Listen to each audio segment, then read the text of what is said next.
The Deputy Speaker.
I recognize the member for Laventille West. Thank you very much, Mr. Deputy Speaker, for your permitting me, recognizing me actually, to make a small contribution in the debate in respect of a bill entitled An Act to Amend the Proceeds of Crime Act, Chapter 1127, the Anti-Terrorism Act, Chapter 1207, and the Financial Intelligence Unit of Trinidad and Tobago Act, Chapter 7201. Mr. Deputy Speaker, it has been often stated in the course of this debate what the purposes of these amendments are. They were very clearly adumbrated by the Honorable Attorney General, and there is no need for me to, in such detail, repeat that. At any rate, we all have copies of this document, the bill, in our possession. But before I get into the elements of it that I propose to Mr. Deputy Speaker, I must attend to one or two of the matters raised by the member for Oropouche East, who spoke just before me and before we took the break. The member, in his layman's way, attempted to define and to give examples of money laundering. I think in so doing, he made passing reference to the appointment of special technical advisors across the public service. In a most half-baked and unimpressive manner, I might add. I think a better example of the possibility of money laundering has to do with a situation where, for example, the issuance of a contract for a wastewater treatment plant at the Beetham, just outside of the capital city, in fact, on the entrance to the city, which was, from the records we all know in this country, given to a contractor for $400 million more than the lowest bidder in that round, when all of those who bid had pre-qualified.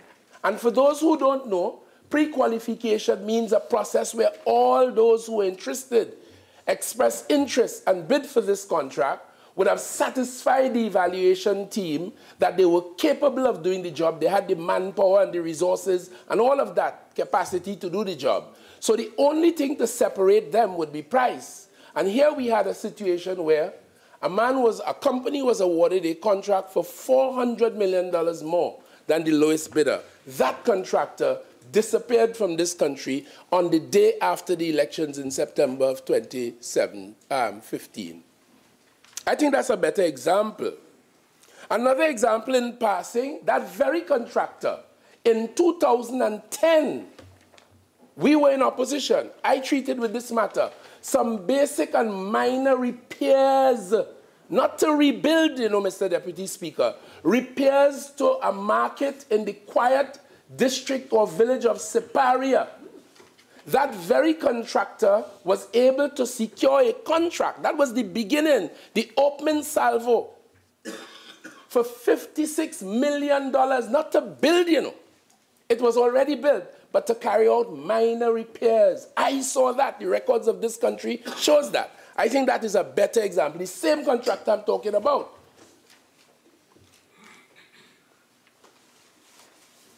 If it were not so sinful, I would have made reference to the Alpha and the Omega in the beginning, early in 2010, and up to the last with the wastewater project or the Beetham, and then disappeared, maybe to hell. And finally, in terms of an example, because this is what we are dealing with in the amendments in front of us, Mr. Deputy Speaker, a very good example of money laundering, not as feeble and weak as appointing persons to act as advisors or technical advisors to ministers in ministry, which has been going on for decades in this country, was the appointment of one Reshmi Ramnarayan to head the SSA, out of the blue, for whom a salary of, I think, about $40,000 was made easily available by the last government. In fact, I think the records now show, because she admitted it, the member for Siparia. So let me move on from those wonderful and potent and better examples of money laundering. And if nothing else, it serves to remind me every reason why the people of Trinidad and Tobago were correct to have acted in the way they did in 2015 September, and they must keep it so. Otherwise, colloquially speaking, dog eat the supper. Mr. Deputy Speaker, the member for Oropuch East as well mentioned this very painful national experience that was and that is CLICO, where this country was called upon to protect itself against major meltdown, not only in Trinidad and Tobago, but across the region. It was made to expend 23 billion Trinidad and Tobago dollars to prop up what was now apparently an insolvent and collapsed arrangement called CLICO. And I remember again, between 2010 and 2015, we were told that the matter was solved by the last government once and for all. It took this government to really solve it. And not only solve it, but to work hard on behalf of the taxpayers, the people of Trinidad and Tobago, whose 23 billion was invested in that debacle, to fight to get back that money for the people of Trinidad and Tobago. And that we did. But the member gets up here today, you know, in England they would say, you swallow a whole elephant and it's straining on a fly choking you, or a gnat. But you swallow an elephant. Coming to talk about the issue now of legal fees, you know, as an example of money laundering, as we debate the amendment to the Proceeds of Crime Act, Chapter 1127. Coming to talk about legal fees, which, by the way, began to be paid while the UNC was in office. And it falls to us. So we continue. But I'm happy to inform this nation because I have, from where I sit in the office, I have knowledge and I'm able to say truthfully to the people of Trinidad and Tobago from this platform that that entire matter is now in an advanced state of maturity.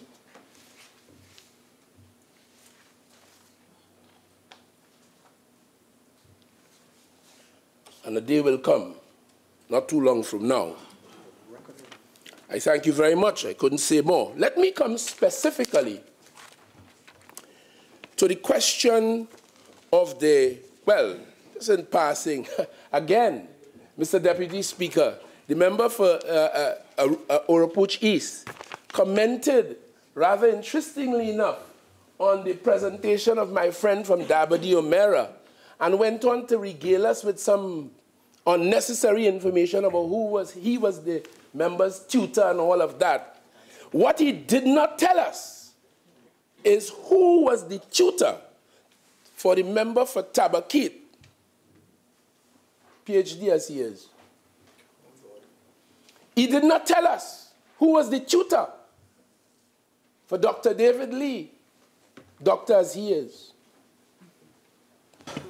Deputy Speaker, 48-1. Where is this gentleman going with all this? No, hold on. Members, Shogunas West, please.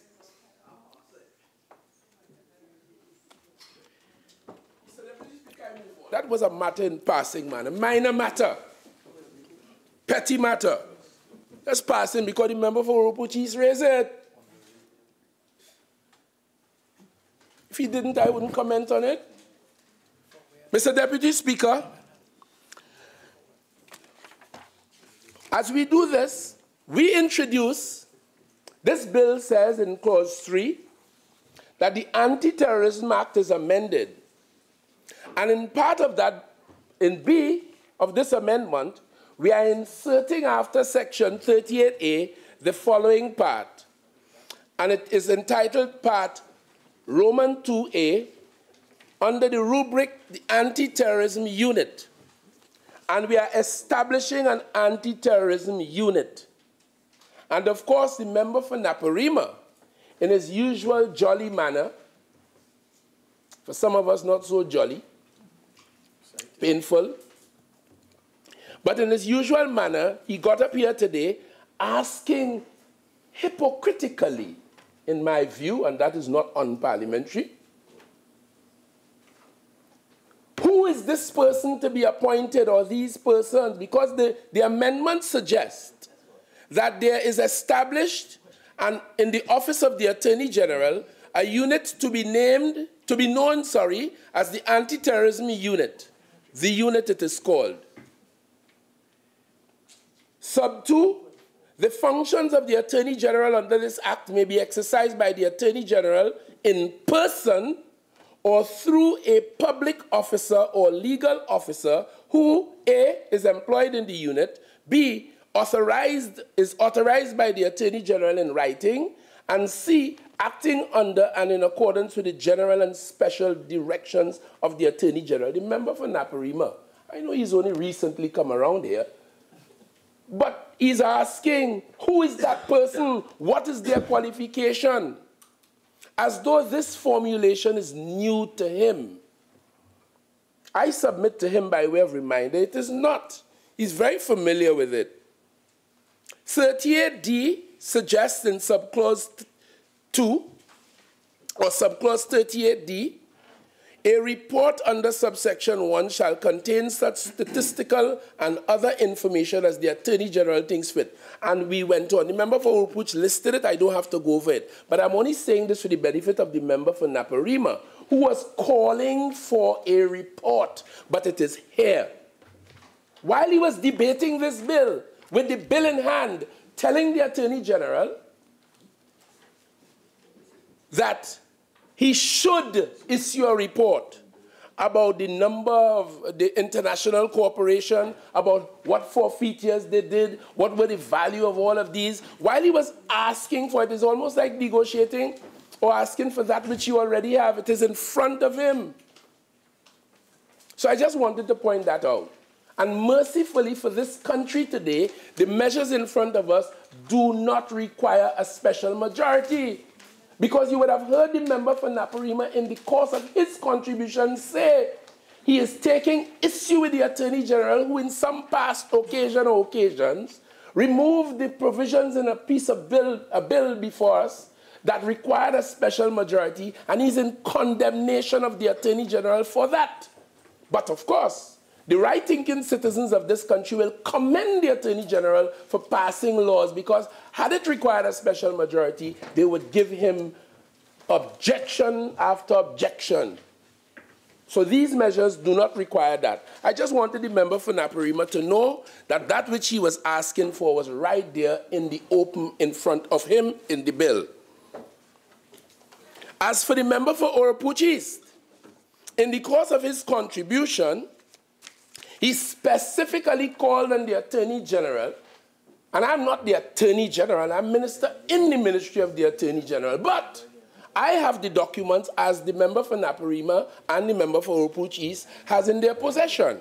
And the Attorney General did say in his very pellucidly clear presentation that this business of establishing a committee to be known as the National Anti-Money Laundering and Counter-Financing of Terrorism Committee, NAMLAC, NAMLC, in terms of acronym, or by way of acronym, I heard the Attorney General say in his presentation, this was a requirement of the CFATF, the Caribbean Action Task Force, which consists of 25 regional countries as a subset, a smaller group of the Financial Action Task Force of the world. So he did say that. And he said it was a requirement. When we did the mutual evaluation in Trinidad and Tobago, at which we performed relatively badly, and we as a government are now trying to get us from paucity to a position of pride and out of the risks that we speak about within the last few weeks around here. Recommendation 2, because out of that came 40 recommendations. When they evaluated Trinidad and Tobago, they issued 40 recommendations and 9 immediate outcomes. One of the recommendations, in fact, recommendation 2, and I'm reading a bit from it, dealing with national cooperation and coordination. And our rating in that was only partially compliant, according to the CFATF. The mutual evaluation report recommends that the existing, and I'm quoting because the member for Urupuch wanted it, recommends that the existing National Anti-Money Laundering and Counter-Financing Terrorism Committee be established in law. So he was asking for facts and figures. Well, he have it now. In law.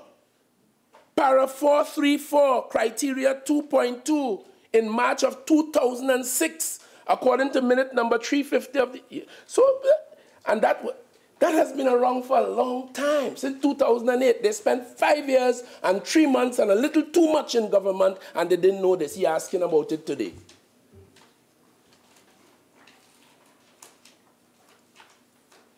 So there it is, in answer to his very banal an empty question, right in front of him again, out in the open.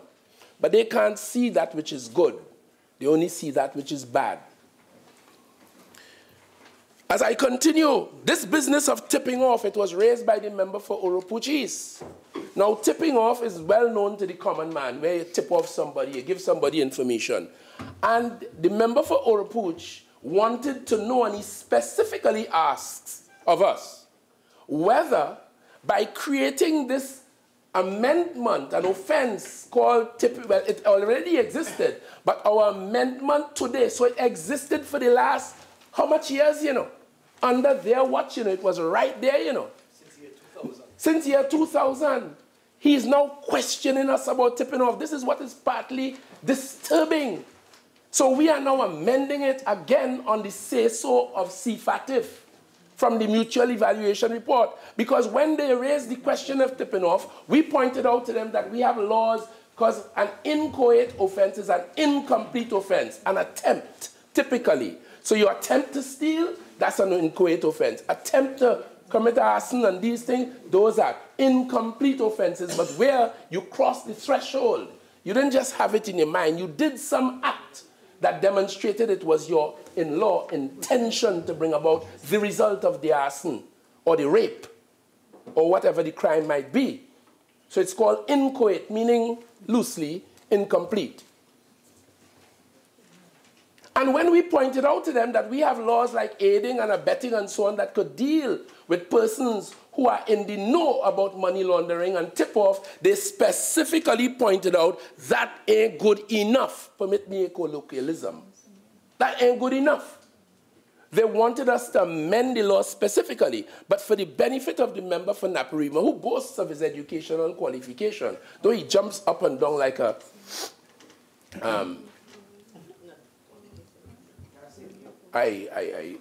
he jumps up and down. Energetically.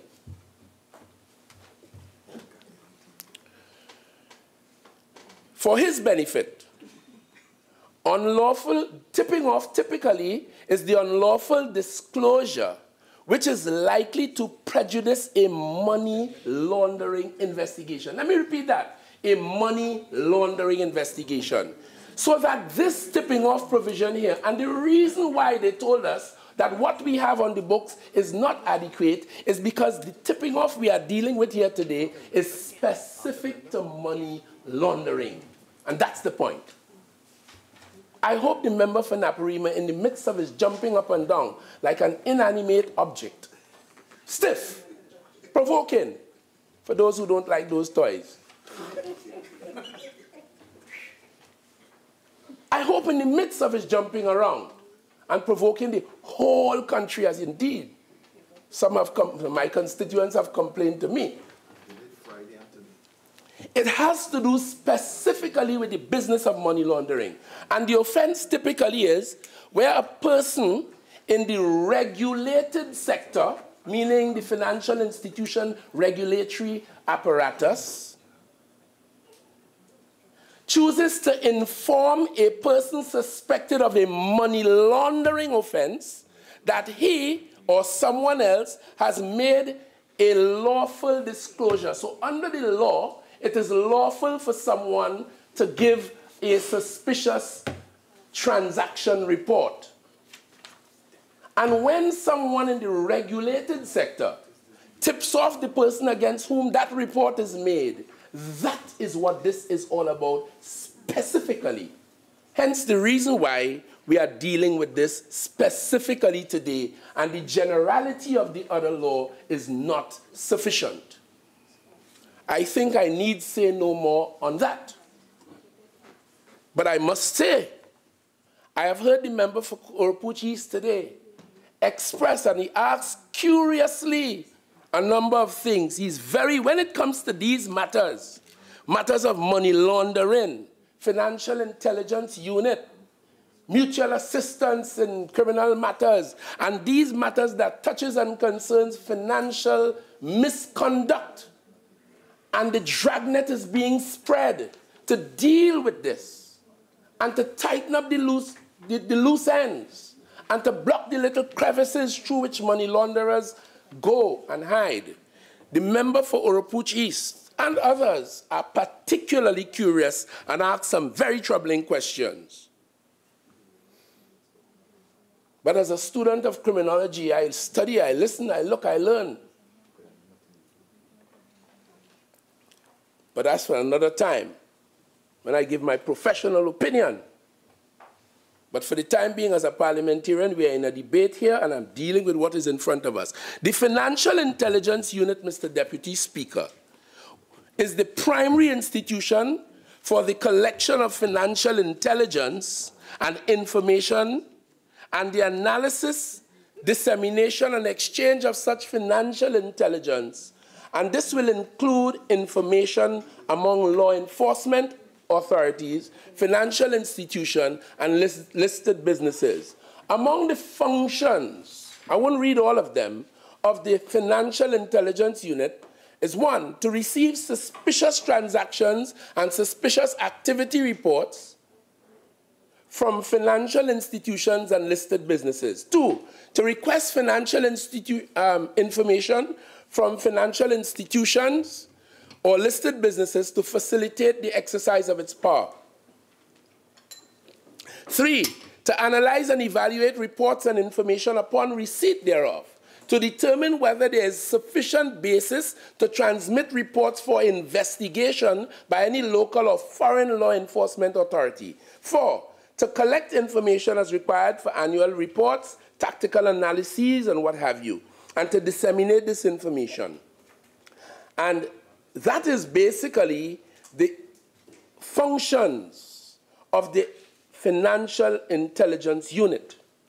Recently, without harking too deeply back, we came here with an amendment to the Income Tax Law, Chapter 7501, to allow this unit, in light of these lawful, written in the law functions, to be able to access tax information so that, according to 10 of its functions, it says, I read a while ago, to facilitate the conduct of its work. And there was stiff objection from my friends on the other side to improve the ability of the Financial Tax Intelligence Unit to carry out its work. So today I heard the member for Oropouche East criticize, the member for Naparima, criticize the Attorney General about the question of special majority, which I raised a while ago, and thank God this doesn't require it, otherwise there's objection after objection today. And the UNC, their spokespersons, the member for Siparia, a senator called Gerald Ramdeen and others, they have publicly stated that they intend to take that amendment to the Income Tax Act to the court, to challenge it in the court. So deftly they are against it and stopping it from being able to conduct its lawful functions. That's what we're dealing with. That's what this country is dealing with. And the member for Oropouche East asked about the SARs, the suspicious transactions, because as we have discussed here before, in the Financial Intelligence Unit report of December 2017, in respect of its receiving of suspicious transactions and suspicious activity reports, STRs and SARs, respectively, the unit received in 2017, between 2017, so he's asked for some more elucidation on this matter. So I am providing it as a minister of government to my friends on the other side. And the public is eavesdropping too, so they are benefiting from hearing this. Not eavesdropping, listening as they're entitled to. Yes. The FIU received a total of 877 STRs and SARs in that period. This represented a 19% increase over the previous reporting period of 2016. So whoever was doing those things, they improved it by 19% in 2017. And the figure in 2016 was 739. It jumped to 877.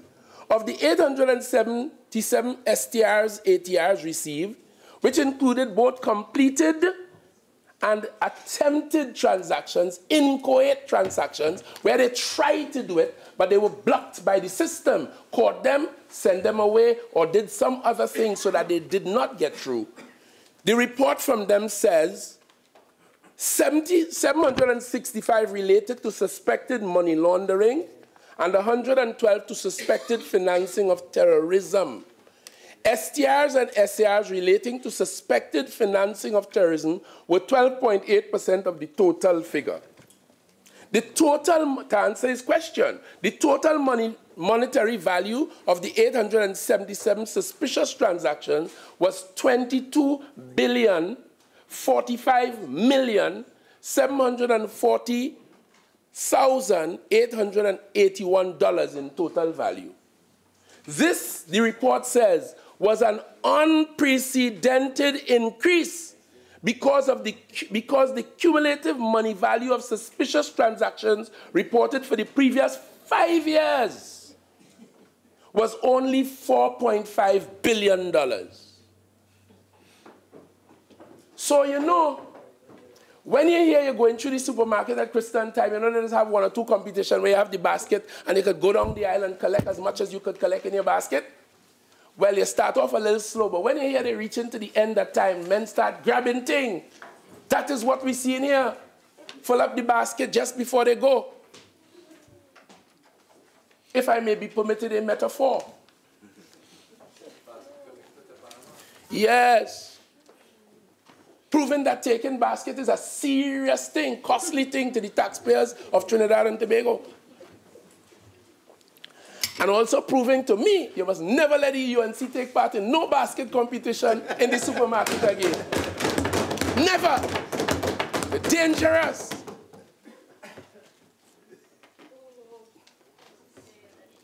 So the thing continues. I'm just satisfying the curiosity of the member for Oropouche East, who I have noticed based on my studies of the law.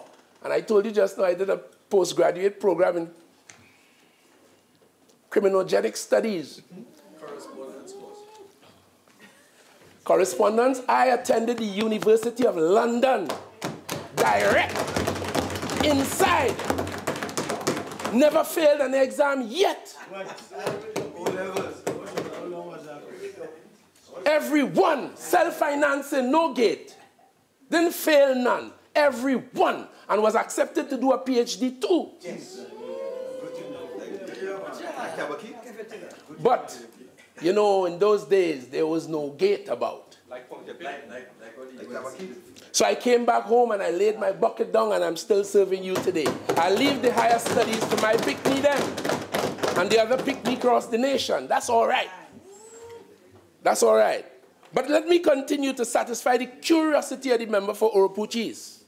The 5 most common reasons for filing STRs and SCRs, and by the way, members of the public, it's the banks and financial institutions and listed persons who in the course of their work discover these things and they are duty-bound in law to report them to the FIU, which they did. And the FIU is just analyzing what it got. And the 5 most common reasons: money laundering, 179 transactions. Fraud and forgery, 171 transactions. Drug trafficking, 161 transactions. Suspicious financial activity, 143. And financing of terrorism, 112. And it's all presented here in graphic terms or in another way. So I hope I have satisfied some of the curiosity of the member for Oropuchis, who, as I insisted a while ago, is a very curious person. So much so that the EMBD has a matter in the court.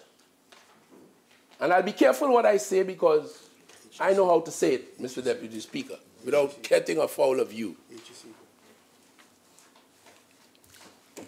And they were pursuing, in the course of trying to track taxpayers' money that they have suspicions about, they sought the court's intervention to get an order to look into some bank accounts to see certain things in the course of their investigation.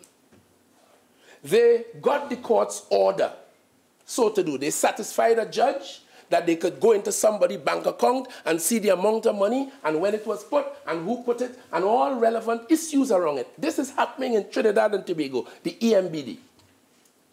The matter was appealed because I want the public to know. They're calling on the government to lock up people. You must lock them up. The thief all the money, lock them up. Locking them up is not always so easy. One, we have many laws that we are now trying to amend, and when it requires a majority, there are persons in this parliament who oppose it.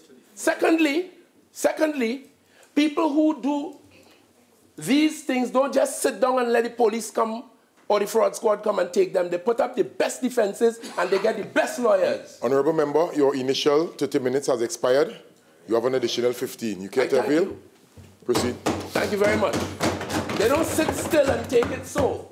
If I may be permitted, they are wiggling around all the time to avoid grasp. They appeal. They get the best lawyers, all manners of things. They bribe people. They all kinds of things. So it's a moving target. I didn't call no name. I never threw no corn. I didn't call no name.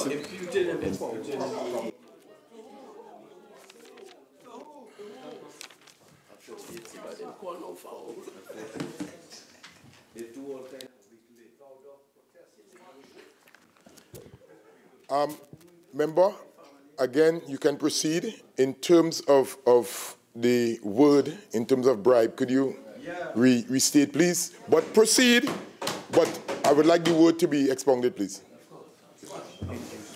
Okay, Mr. Deputy Speaker. Financial inducements. Financial sweetening.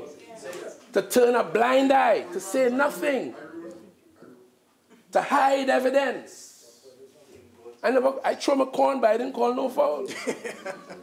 I saying cluck, cluck, cluck. Somebody saying cluck, cluck, cluck.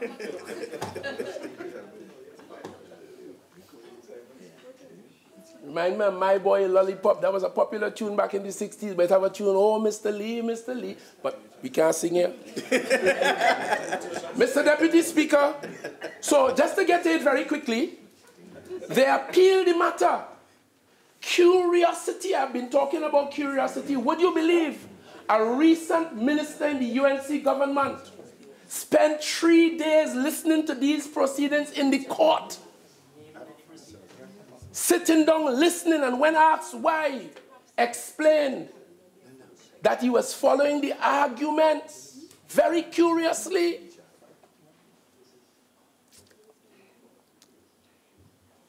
watching the arguments according to him. 3 days take away from his other responsibilities, likes and dislikes, and went and sit down and listened to these proceedings in the court. But I ain't calling no name. I'm just making the point, Mr. Deputy Speaker. So, Mr. Deputy Speaker, as we come to the close of my presentation, one of the matters that the member for Tabakit raised was the question of the NAMLAC and the composition of it. The bill says we will insert, after Section 57, a new Part 2A dealing now with the National Anti-Money Laundering Counter-Financing of Terrorism Act. So you have in 57A, subclause 1, the establishment of MLAC, where it shall be established. And the purposes are outlined there. It goes on in sub 2 to say the NAMLAC shall comprise a minimum of 9, but no more than 15 persons, members selected from among A, persons representing ministry with the responsibility of finance, national security, attorney general, director of public prosecution, commissioner of police, FIU, Financial Intelligence Unit, Central Bank, chairman of the Board of Inland Revenue, Trinidad and Tobago Securities and Exchange Commission, and offensively to my friends on the other side, such other persons as the minister sees fit. And those words the member for Naparimo made a song and dance and animated jump up and down whole morning about, whole afternoon. I just want to say as I close to the member for Naparima, notwithstanding his gleeful exuberance and histrionics, yes, what I have just read here is akin to, meaning very similar to, the central authority in terms of or under the auspices of the Mutual Assistance in Criminal Matters law, treaty and law, because it has been incorporated into the law books of Trinidad and Tobago. In other words, it is there all the time. And recently we passed and proclaimed, we amended and proclaimed the Children's Authority package of legislation. And in there is a committee to be established, and it has the identical words. Such other persons, we are familiar with it. But today, the member for Naparima unashamedly gets up here and behaves as though it is new. Silence, please. And what I'm telling you about existed as a formulation while the UNC was in government. It is not new. It exists in the Jamaican law, in the Barbadian law, in all the countries of Egmont. It's there.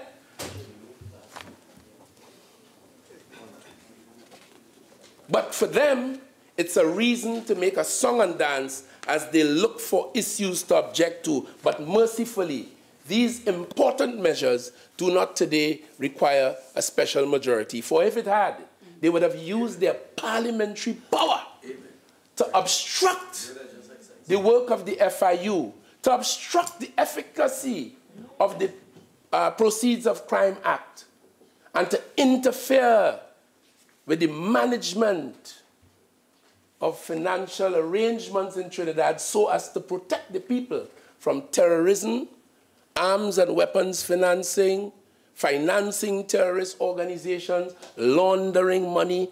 These things are so important. I must, before I close, remind my friends on the other side that that airport issue that is now 19 years old, still going on in Trinidad and Tobago, demonstrating my point that you could lawyer these things almost to death unless you remove preliminary inquiries and do the things that we have been coming to here. Section 34. Yeah.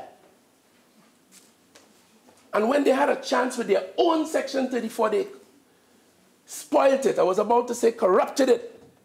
But that might be unparliamentary, so they spoilt it. They warped it. Twisted it, gave us the impression they were going to use it to clean up the backlog in the court, to make the system flow more smoothly, and criminals will get their day more efficiently and more quickly in the court. It was something else to give their friends a chance to go away with a get-out-of-jail card. So, these things are important. That airport matter, it was not the Trinidad and Tobago authorities that detected it, you know. Mr. Manning, may his soul rest in perfect peace, a great servant of the people of Trinidad and Tobago. Great servant. Mr. Manning told us that after a visit to the US, a US president told him that he had learned in the course of his presidential work of certain things coming out of Trinidad. It was their anti-money laundering apparatus that picked up the movement of billions of dollars. So when I heard my friend from Naparima talking a while ago about 25 billion and 15 years in jail, well, the laws of Trinidad and Tobago say if you can't pay the fine, you do the time. So if you do the 25 billion, you go to jail for 15 years. Simple as that. So that's why we put it either money, a fine, or imprisonment. And that has been so all the time. Well, look, it's and or. You don't understand the Interpretation Act. You don't understand the interpretation of the court. I don't expect you to understand. I wouldn't expect you to understand. But the courts are never constrained by words of parliament. So even if they see and, they interpret that to mean or. Am I correct? All the lawyers know that.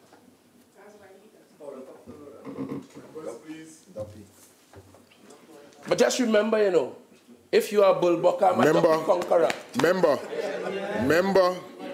direct the chair, please. I'm obliged. Direct the chair. I'm directing it to you. I want to repeat. If the member for Naparima, having grown up opposite a cemetery, that's all he's got in front of him. Move on. Move on to your next point. Move on to your next point. I'm moving on. Offensive and insulting language. Member, I have... No, I insist. 48-4. Member, listen.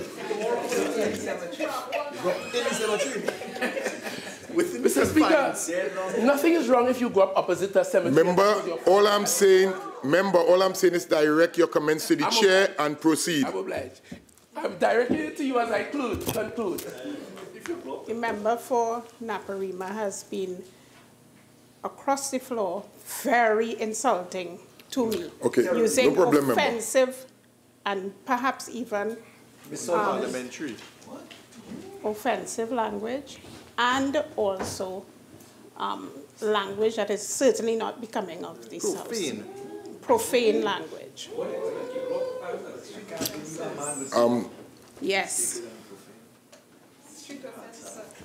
Again, member, if I'm to respond to your comment, those comments did not reach the ear of the chair.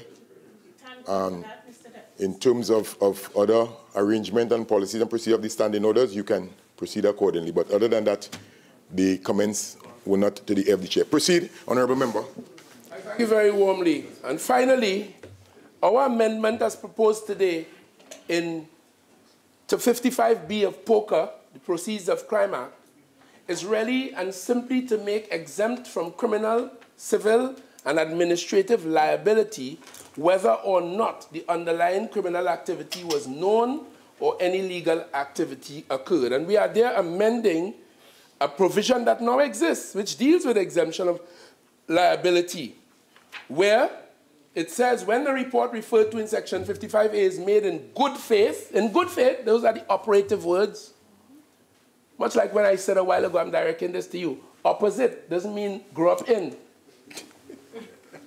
In good faith, the financial institution or listed business and their employees, staff, directors, owners, or other representatives as authorized by law shall be exempted from criminal, civil, or administrative liability, as the case may be, for complying with this section or for breach of any restriction on disclosure of the information imposed by contract or by any legislative, regulative, or administrative provision, regardless of the result of the communication, regardless of the outcome.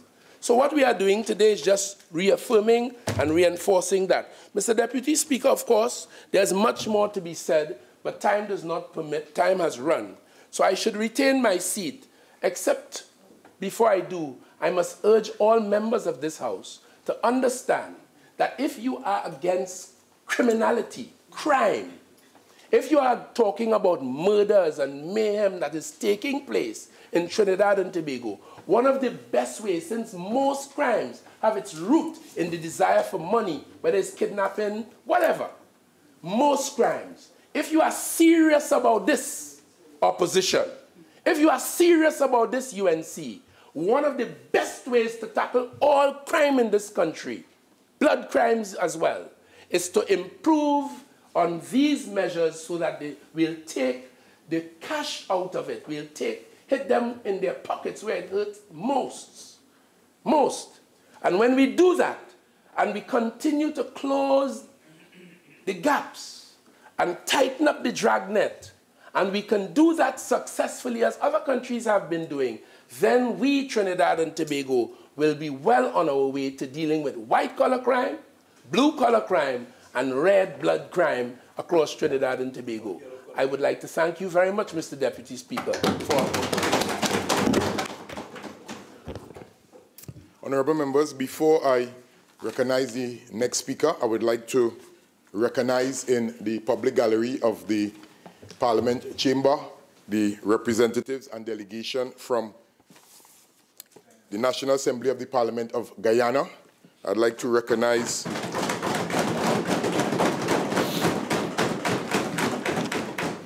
Honourable Lieutenant Colonel retired Joseph Hammond, MP, Minister of State in Guyana. And I would also like to recognize Honourable David Patterson, MP also, Minister of Public Infrastructure in the Guyana government. And they're here with the Ministry of Works and Transport on an official visit to Trinidad. So welcome, and we do recognize you and your other two colleagues. I recognize now Member for Chaguanas West. Thank you. Thank you, Madam Mr. Deputy Speaker. Mr. Deputy Speaker, I too would like to commend the delegation from Guyana who is here with us today. Several members of the delegation are my good friends. So that we have had a long history, Minister. The Minister of Housing, Minister Dillon, would be aware of that history. Mr. Deputy Speaker, when I listened to the Honourable Member for Laventille West, he engaged in an exercise in which he indicated that with the Income Tax Amendment Act, that the member for Siparia and Senator Joel Ramdeen had intentions to take the matter to court. And they indicated that. But that is their right. It is their right, as the Honourable Member for Siparia did with the Commission of Police legislation, and the court vindicated her position. So you are seeking, by your utterances, to deny people the right to court? That is a fundamental right in this country. So I cannot understand that level of abuse of power on your part. And I want to indicate to the Honourable Member, when he spoke about that he knows how to say it, and that he knows he has all this knowledge in this particular area. Self-praise is no recommendation. And that if you seek to deify yourself, you are in the wrong profession.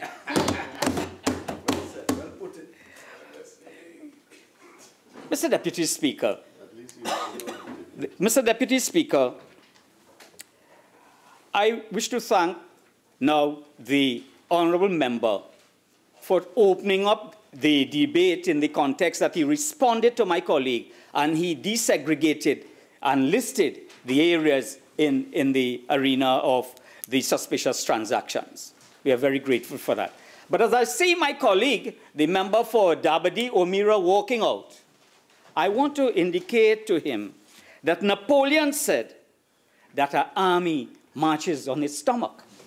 And I felt from your contribution, you ate too much macaroni pilau.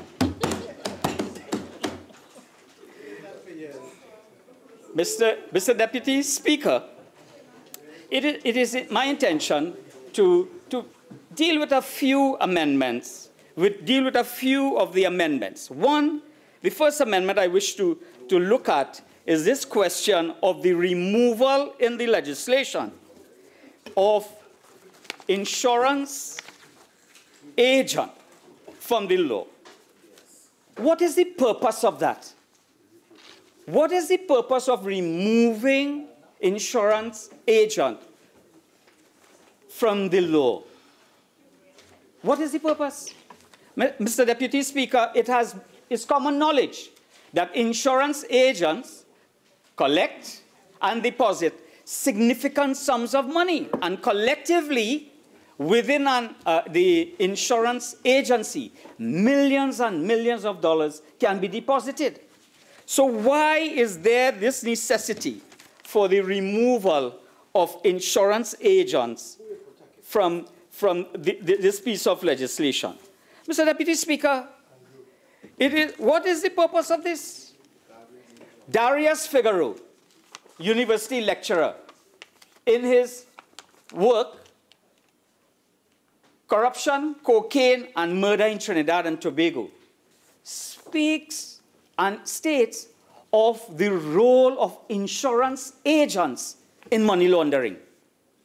Millions and millions of dollars that can be laundered through insurance agents in some of the top agencies in this country. So I cannot understand why. Is there some agenda with the removal of insurance agents from this exercise, Mr. Deputy Speaker? And I want to know, really, that having regard to the fact that you have the legislation provides, and the FATF recommendation does not exclude insurance agents.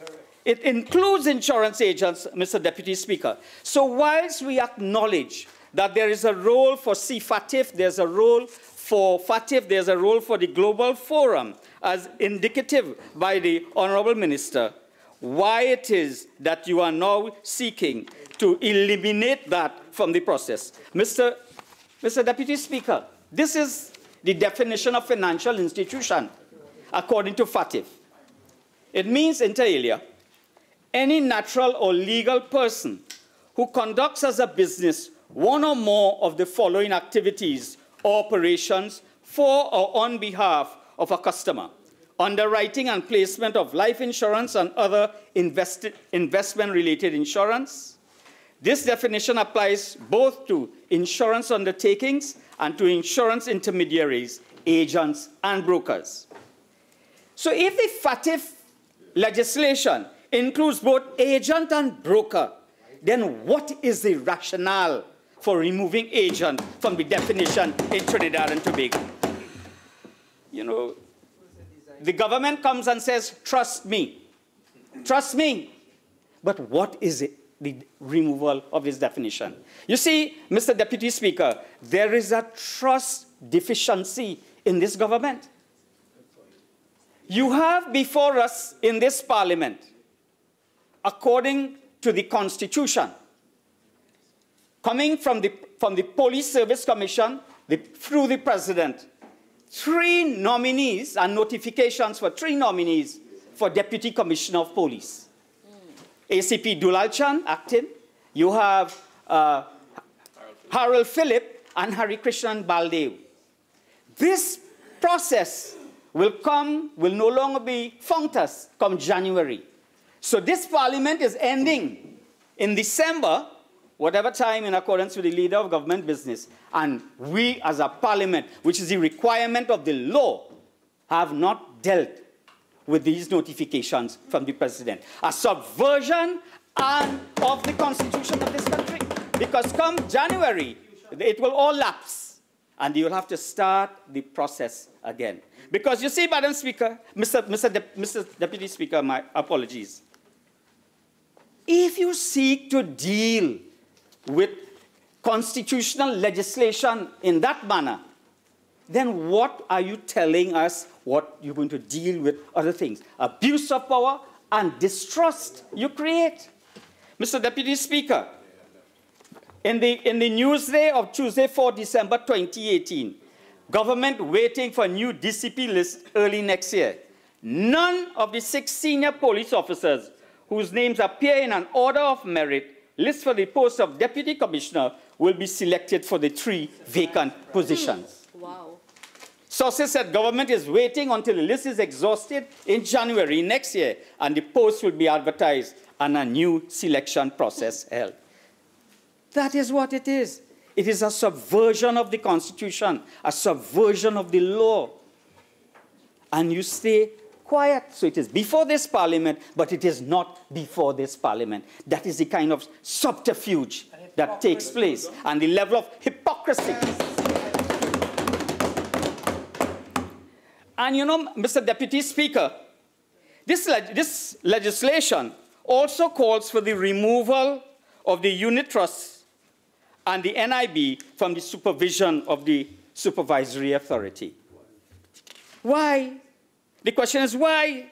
Under Section 55D of the Proceeds of Crime Act, a supervisory authority, FIU, can enter your business place to A, inspect any business transaction record or client information record kept by the financial institution or listed business pursuant to this act and the regulations made thereunder, and ask any questions relevant to such record and to make any notes or take any copies of the whole or any part of such record. C, determine whether a compliance program has been implemented. And D, determine whether there is compliance within this act or any rules or regulations made thereunder. What is the reason for the removal of the Unit Trust Corporation and the NIB from being subject to physical inspection and technical compliance in this regard? Mr. Deputy Speaker, my colleague, parliamentary colleague, member for Laventille West, he will tell you that if after a period of time you do not pay your mortgage, it becomes statute barred, and that you may become the beneficiary of a mortgage that you did not pay because the period becomes statute barred. And my colleague, the member for Laventille West, can provide you with the details of a matter. Details of a matter. Because a $300,000 mortgage in the 1980s became statute barred. So when he comes here, as a paragon of virtue, he has knowledge that few amongst us have. Please, the shouting across the chamber, I'm not going to tolerate it. I'm recognizing the member for Chaguanas West. Proceed. So my colleague from Laventille West will be acutely aware. So that is why we have to keep the NIB, amongst other things, under close scrutiny, so that the potential political beneficiaries will not be able to get away with it, as they have done on previous occasions. Mr. Deputy Speaker, the NIB is a significant financial institution, billions and billions of dollars.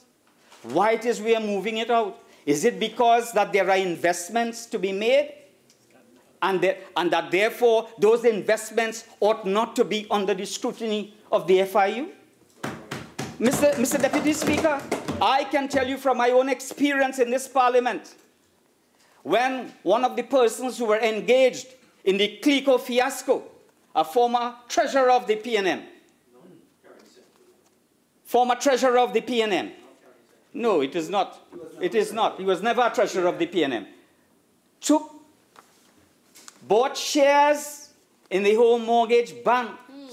And when I raised that matter, through the then Prime Minister, God bless his soul, Patrick Manning, he caused an investigation to be done, and then he got the NIB to purchase the shares of the Home Mortgage Bank that was held by the PNM treasurer for $135 million. So that is why I say keep the NIB within the portals and the embrace and the supervisory jurisdiction of the FIU. So you understand? So that is because they went through they amended the act. It's a whole setup play. It's only at the end. Prime Minister knew nothing about it. But when he knew, put an end to it. So I want to know what is the purpose for this amendment. There has to be, if it is that you're going to stop money laundering, is this going to be the avenue for money laundering? Is the unit trust going to be the avenue for money laundering? Is the unit trust going to be utilized to make investment at the direction of the political directorate? Mr. Deputy Speaker, these are serious matters. We are supportive of legislation, put an end to money laundering, anti-terrorism activities, and to bring a level of scrutiny to all these institutions. We are supportive of that. We are politically exposed persons, and we know that what we carry with that. But I cannot support the removal of the supervisory jurisdiction of the FIU from the NIB and from Unit Trust. They are two important institutions. And the way this government is hungry to lay their hands on the money of the state enterprises, we have to insist on their supervisory jurisdiction of the FIU. Agreed. Mr. Deputy Speaker, you see, when I want to deal with the area of the insurance agent, I want to indicate also that my colleague, the member for Laventille West, raised the issue, Mr. Deputy Speaker, of the matter of the EMBD and the production orders given by the court. He raised the matter.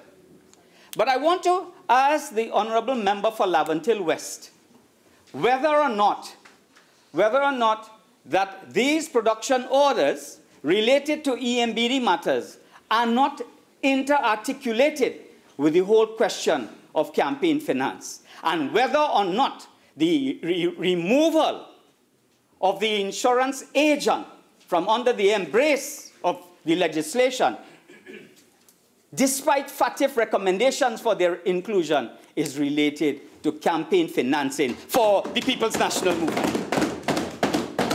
I say no more at this stage, but I also want to ask the Attorney General, when is the much-promised campaign finance legislation coming before this Parliament?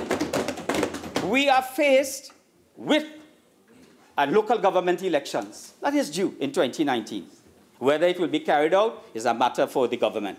And of course, we have a 2020 elections, general elections. When is the campaign finance legislation coming before this Parliament in order for us to deal with a lot of the corruption that takes place in government through patronage, Mr. Deputy Speaker? So all that the member for Laventille West spoke about has to deal with the absence of campaign finance legislation guiding that process.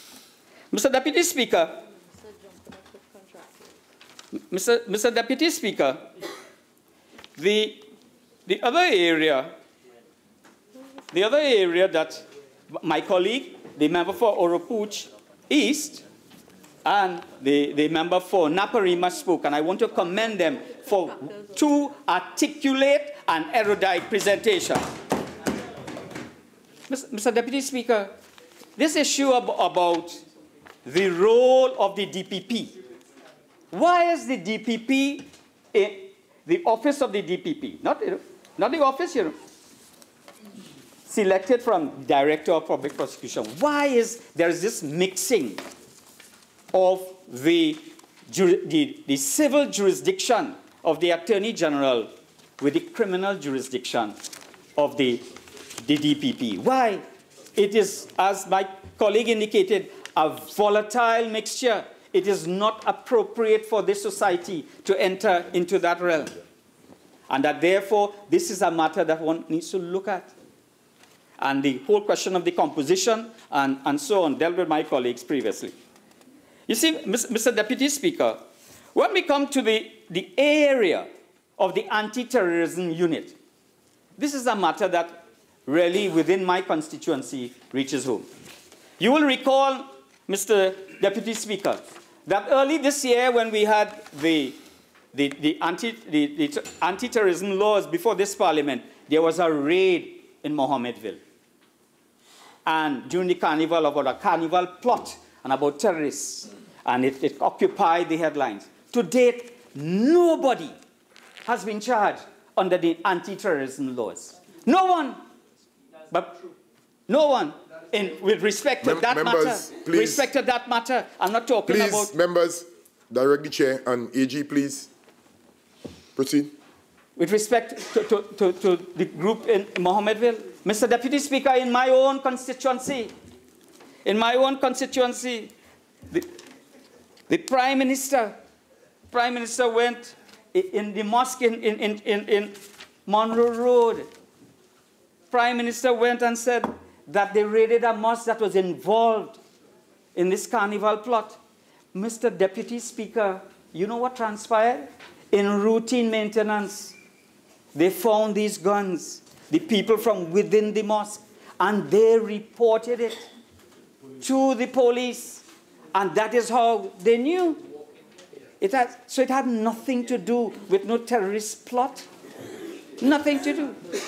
And how it reached there is a matter for the police to look after, not to go and paint it in a prejudicial fashion as a terrorist plot, because it is a reflective of the kind of Islamophobia that is taking place as a result of the actions of this government. Mr. Deputy Speaker, when you look, we recognize that under the legislation that the Attorney General has significant responsibilities within the anti-terrorist law. But the question that arises that why are you putting this terrorism unit within the ministry? The Attorney General in his contribution indicated that the central authority is the model, and that therefore that model is the model that he's using to set up this anti-terrorism unit. As my colleague indicated, from what it appears, it is a one-man unit. My question is, and what has been the example worldwide, Mr. Deputy Speaker, is that you have an intelligence unit and you also have a law enforcement component. So the intelligence unit guides the process, and then you have the law enforcement unit. That is done in the UK, it is done in Canada, it is done in other countries. But you do not have this anti-terrorism unit, which from the face of it, really, from this amendment, we have to find out what are the functions of this unit. So why not set up, and where is the link with the Commissioner of Police? Where is the link with the Office of the Commissioner of Police? That he is in the National Anti-Money Laundering Committee. But where is the link between what you're setting up and toward effecting law enforcement? That is not there, Mr. Deputy Speaker. So there is a lack of linkage. So how is it going to be effective? So what we are doing is passing law that will lead to implementation failure. So implementation failure is built into this process in which the law will not be effective. So the Attorney General in his response has to demonstrate to us how is the link between this anti-terrorism unit and the law enforcement to deal with. My colleagues, the Honorable Attorney General dealt with all the suspicious transactions and, of that nature and so on. But I want to say that when you look at the work being done by the police, and in particular, Commissioner Gary Griffith, he has created the conditions for the country in which there is hope. That there is hope that the crime fighting done by the police will be allowed to provide the conditions for safety and security, and not for a flowering of terrorism activity in Trinidad. Mr. Deputy Speaker, if you will recognize that if there is any, how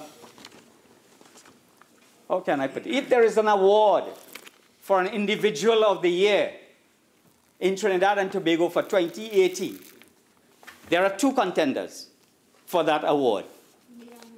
You have a different award. You have an award for taking care of an indisciplined bunch in the parliament on your side.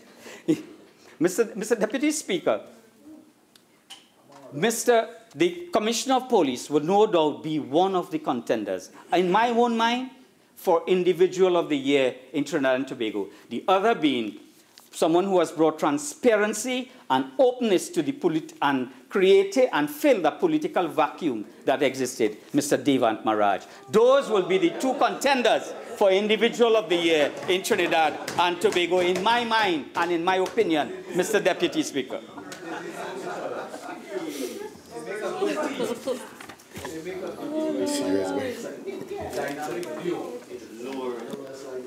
Mr. Deputy Speaker. Mr. Deputy Speaker, so that therefore when you look at this, the legislation now deals with the whole question of the company directors. Mr. Deputy Speaker, if you have a situation where you're a member of a board and you're a professional, and that you have a situation where you go to a board meeting and you get given the assurance that you're giving a donation to a religious body, then and you have established through due diligence the nature of that body, and then you find out that body gave a donation to a religious body that was linked to terrorists, then you have a problem. In this law as it's currently structured, you have a problem. So, Mr. Deputy Speaker, I want the Attorney General to look at that and prevent and provide the kind of measures that will prevent that kind of abuse of power, or where people are caught within the web of that, so that we can allow for the running of business without that kind of problem, Mr. Deputy Speaker. So, Mr. Deputy Speaker, historically we have been supporting of this type of legislation.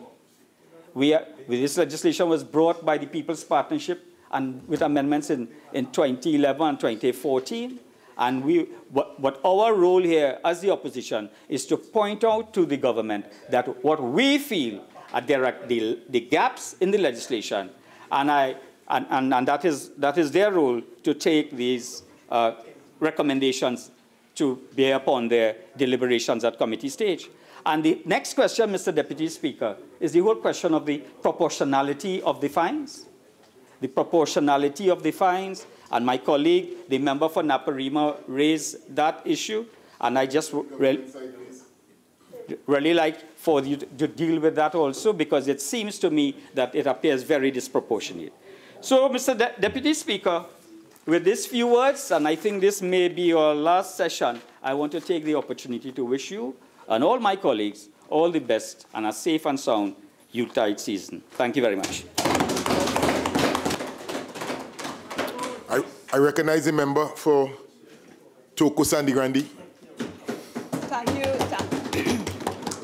Thank you, Mr. Deputy Speaker, for allowing me to partake in this debate, which is an act to amend the Proceeds of Crime Act, Chapter 1127, the Anti-Terrorism Act, Chapter 1207, and the Financial Intelligence Unit of Trinidad and Tobago, Chapter 7201.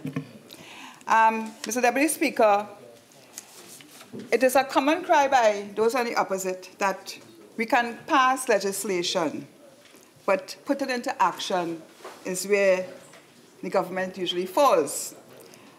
I am sending out a cry to the opposition, those opposite me today, to show your support to aid action. Show your support of this bill to aid action. And I want to go back to the Proceeds of Crime Act of 2000. That act was passed to establish a procedure for the confiscation of proceeds of certain offenses and for the criminalizing of money laundering. Mr. Deputy Speaker, now this act, by the way, was amended in 2009, 2012, 2014, and 2015. And if I can recall, during those times, those on the opposite were in government, and they were responsible for all the various amendments. But, Mr. Deputy Speaker, after all those amendments had been passed, in speaking to the Financial Investigation Branch of Trinidad and Tobago Police Service, they have many challenges. And I want to quote some, just about two. One of the challenges is that there's an inordinately long time for matters to be ventilated in court. Another one is the legislation did not criminalize the act of persons who attempted to aid, abet, conspire, procure, or facilitate money laundering. which has been included in the miscellaneous provision bill. So that is now included in the miscellaneous provision bill. Mr. Deputy Speaker, I want to speak, even with these challenges, about the spread of money laundering charges before the courts in Trinidad. And on my own count, Mr. Deputy Speaker, I will quote here from another document from the FIU unit. Total number of money laundering charges, 1,175. Total number of persons charged, 41 persons. The value of money laundering charges, 51 million and more. US, 1 million. Canadian, and this inclusive of cash and property. Matters being investigated, 71 matters. Terrorist financing matters. Total number of terrorist financing matters being investigated, 50. Mr. Deputy Speakers, what I want to point out to you is that these charges are held before courts in various jurisdictions in Trinidad, in San Fernando, in Arima, Chaguanas, Point 410. So many places we see the spread of money laundering. And sitting here and listen to the last speaker, it's almost as if those things are not important. But I want to say, I cannot sit here and not speak because there are many passionate officers, hard-working police officers, who over time are frustrated by the lack of the appropriate legislation to procure and to bring these matters before the court to conviction. And today I want to compliment the Minister, the Attorney General, for bringing this piece of legislation, because this piece of legislation, Mr. Deputy Speaker,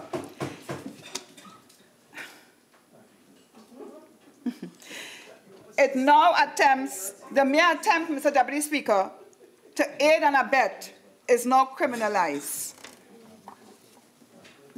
Before, we had to refer to the assessors and abettors legislation, where a person could only be punishable on summary conviction.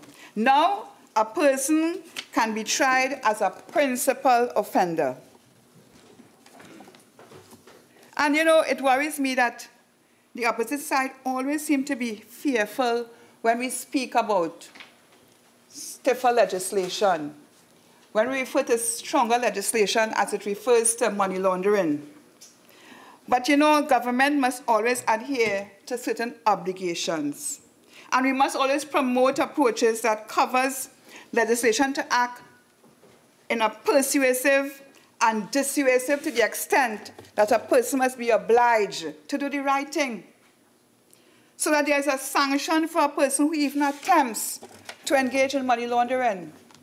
And if we have persons at various jurisdictions throughout this country, we must send severe sanctions to deter the very nature of the sentences show now that money laundering is a serious issue, it's a serious offense. I listened earlier on to a member opposite who was speaking about, we're talking about these offenses as if it's manslaughter or murder.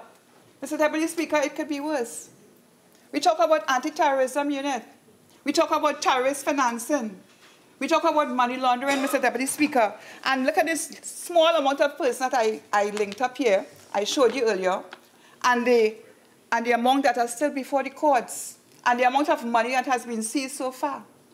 It has been frustrating to many officers going on a scene, and they couldn't take these matters further because of the lack of legislation to carry to the finality and get convictions. And that's what we talk about on this side. We talk about action. We talk about getting convictions before the court, but yet I have to sit here and listen to all kinds of platitudes across the floor this afternoon. This is a serious matter.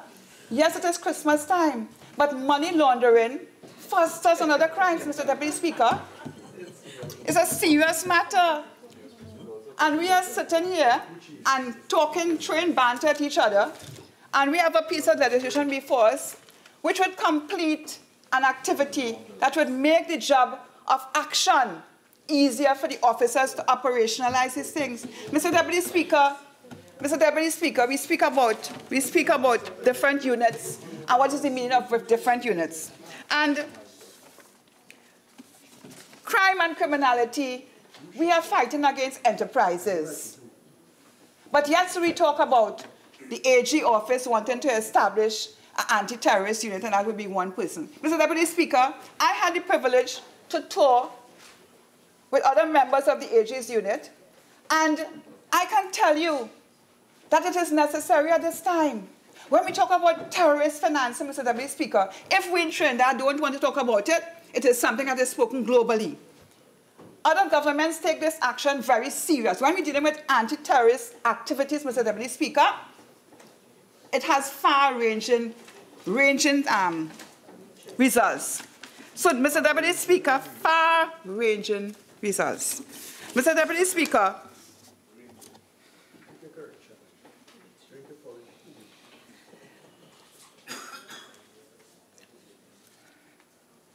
during my stay so far in the Ministry of National Security, I have had the privilege to sit with a team of NEMLAC persons.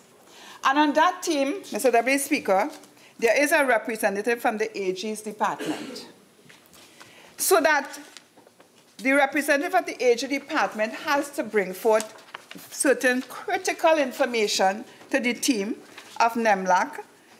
And Mr. Deputy Speaker, some of the information that they would bring to that meeting would be court listings, international cooperation, forfeitures, and other matters that we deem necessary.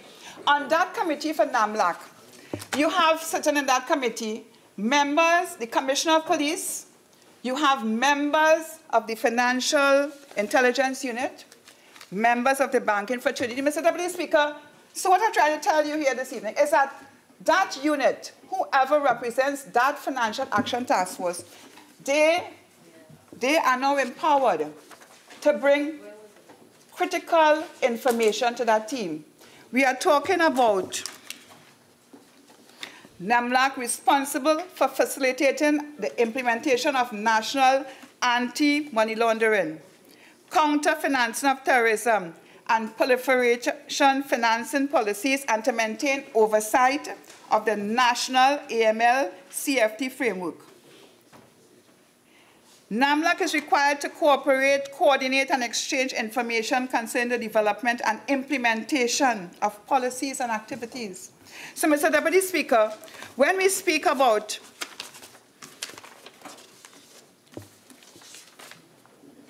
the National Anti-Money Laundering and Counter-Financing or Terrorism Committee, and we speak about the Anti-Terrorism Unit, and we speak about the functions of NAMLAC, we see a strengthening, Mr. Deputy Speaker, we see a strengthening of units to deal with crime and criminality in Trinidad and Tobago. Dealing with crime and criminality in Trinidad and Tobago, it takes strategic action.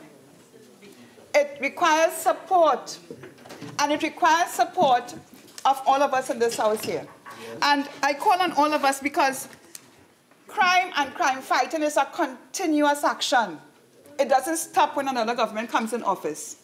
This government, I must applaud the AG for keeping that level of continuity and following up on legislation that came before. Mr. Deputy Speaker,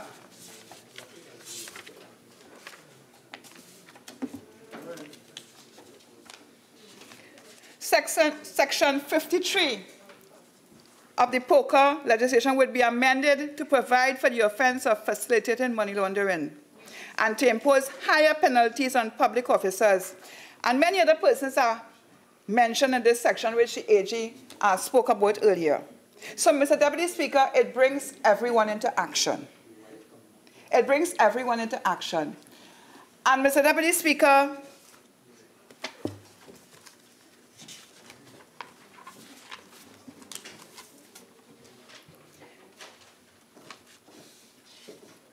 it speaks also about facilitating capacity enhancement amongst all sectors. It speaks about facilitating the exchange of information between public and private sectors through the creation of awareness workshops, publication, electronic sources of information. So the mandate of these two units, Mr. Deputy Speaker, is one that would guide the operation of the members of the Trinidad and Tobago Police Service in their strategies and their activities and in their inquiries, Mr. Deputy Speaker. And we speak about doing inquiries to get conviction in court. It doesn't happen just like that. Mr. Deputy Speaker, before I sum up, I want to remind all persons in this House, because only yesterday I was at a function, and when we sit in this House and we look at frivolities to just have a debate going, there are people outside who are looking at us. And I have a message that I was given to bring to this honorable House, and I have to share it because this act that the AG brings before this honorable House this evening, this bill, it seeks to engage all of us in a manner that we talk about, because we talk about crime. Crime is on our agenda every day. But yet still when we come into this honorable House to have debates, we cannot see eye to eye on having that agreement. That agreement to take it forward. And the message I got yesterday is one which came from a noted person in the Seventh-day Adventist Church. And he said to tell you all, if my people, according to Solomon, if my people could turn from their wicked ways, then they would all be forgiven. And he referred to that in the instance that we talk about crime fighting, and we talk about legislation. But we must all have that inclination to promote legislation that would create the awareness for people out there in society that they would turn from their wicked ways. Because as a government, we could try, and we need to try, and we need to have sanctions that would let people know that, listen, it is time to do things the right way. But when we have activities in our country where persons know that they have a defense counsel standing there to defend, because in that last decision under section 45, they mentioned the defenses. The AG seeks today to deal with those issues where laying charges in court, to deal with persons under the Proceeds of Crime Act. The activity will be made much easier to be completed.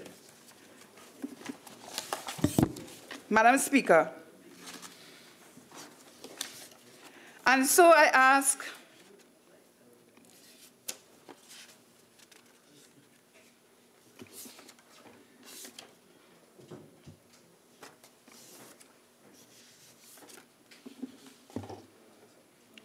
this evening, I ask of us all, let us support good legislation. Let us stand for legislation which would deter persons in this country from engaging in acts of terrorism, in acts of money laundering, in acts of corruption. And I again, on behalf of the message I brought this evening, let us engage in activities that would foster a country and a people that would see no profit in money laundering, anti-terrorism activities in Trinidad and Tobago.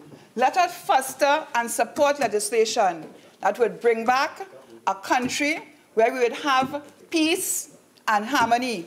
And in this spirit of Christmas, in this time, I want to ask us all in this honorable House, let us look at the reality. The member for Naparima earlier said that this government doesn't seem to be in line with reality. Yes, we are in line with reality. The time has come, yes, when we must engage in some stiffer penalty to show that crime doesn't pay. And according to my colleague from Laventille West, if you did the crime, you have to do the time. If you don't have the money, you will do the time. Simple. Madam Speaker, I thank you for affording me this privilege to stand here this afternoon, because the offenses under this Act, which is 4 clauses, they are really very relevant. They are needed at this time. Very simple clauses. And I want to take this opportunity to wish all my colleagues here a very blessed, holy season. And with this government in office, with the attitude we have, seriousness, and determination to bring back law and order in this country, we will stand firm and we will stand and ensure that good legislation is passed. Let us not in the new year, as I stand here, let us try, every time we have legislation to pass which requires a special majority, there is problem. There is a problem. Do we not think that legislation will assist officers of the law to engage in this country to reduce crime? I leave that question for you, Pointe-a-Pierre. I leave that question for you. You have a long holiday coming up. You can ponder on that. Ponder on that, and let us seek to make a difference in this country. I thank you, Madam Speaker. Member for Caroni East. Madam Speaker, I, like my 2 previous colleagues, will not detain the House for any major length of time. But there are certain concerns, and we have still remaining that I will want to prefer to the Attorney General and to seek some answers to these questions. The first is, the Attorney General has proposed that the passage of this legislation, with all the amendments, is part of the requirements that for compliance with FATF and CFATF. And in his statement at the beginning, he spoke about the 40 actions. We were compliant in 12, partly compliant in 13, non-compliant in 2, and so on. I want to indicate, Madam Speaker, that for us, there has been no evidence that any of these amendments, which are listed on the recommendations of FATF or CFATF, are these recommendations listed in the 40 recommendations, Attorney General? And as such, could you give us some supporting evidence to substantiate that these requirements are necessary to satisfy compliance with CFATF and FATF?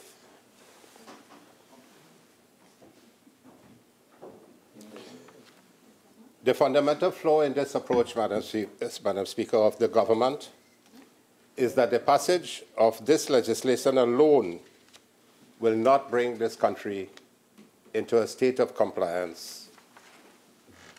And if it does, such an assessment will not last for long, AG, because the assessment by the regional and global bodies is a work in progress.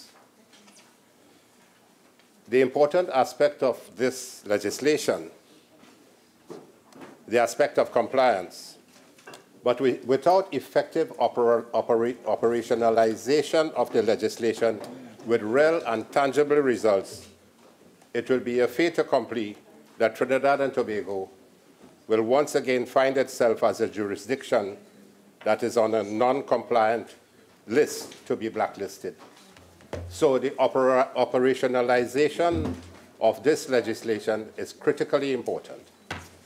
And if you find yourself unable to put into effect the issues that you have brought in this legislation, we will find ourselves back on the blacklisting.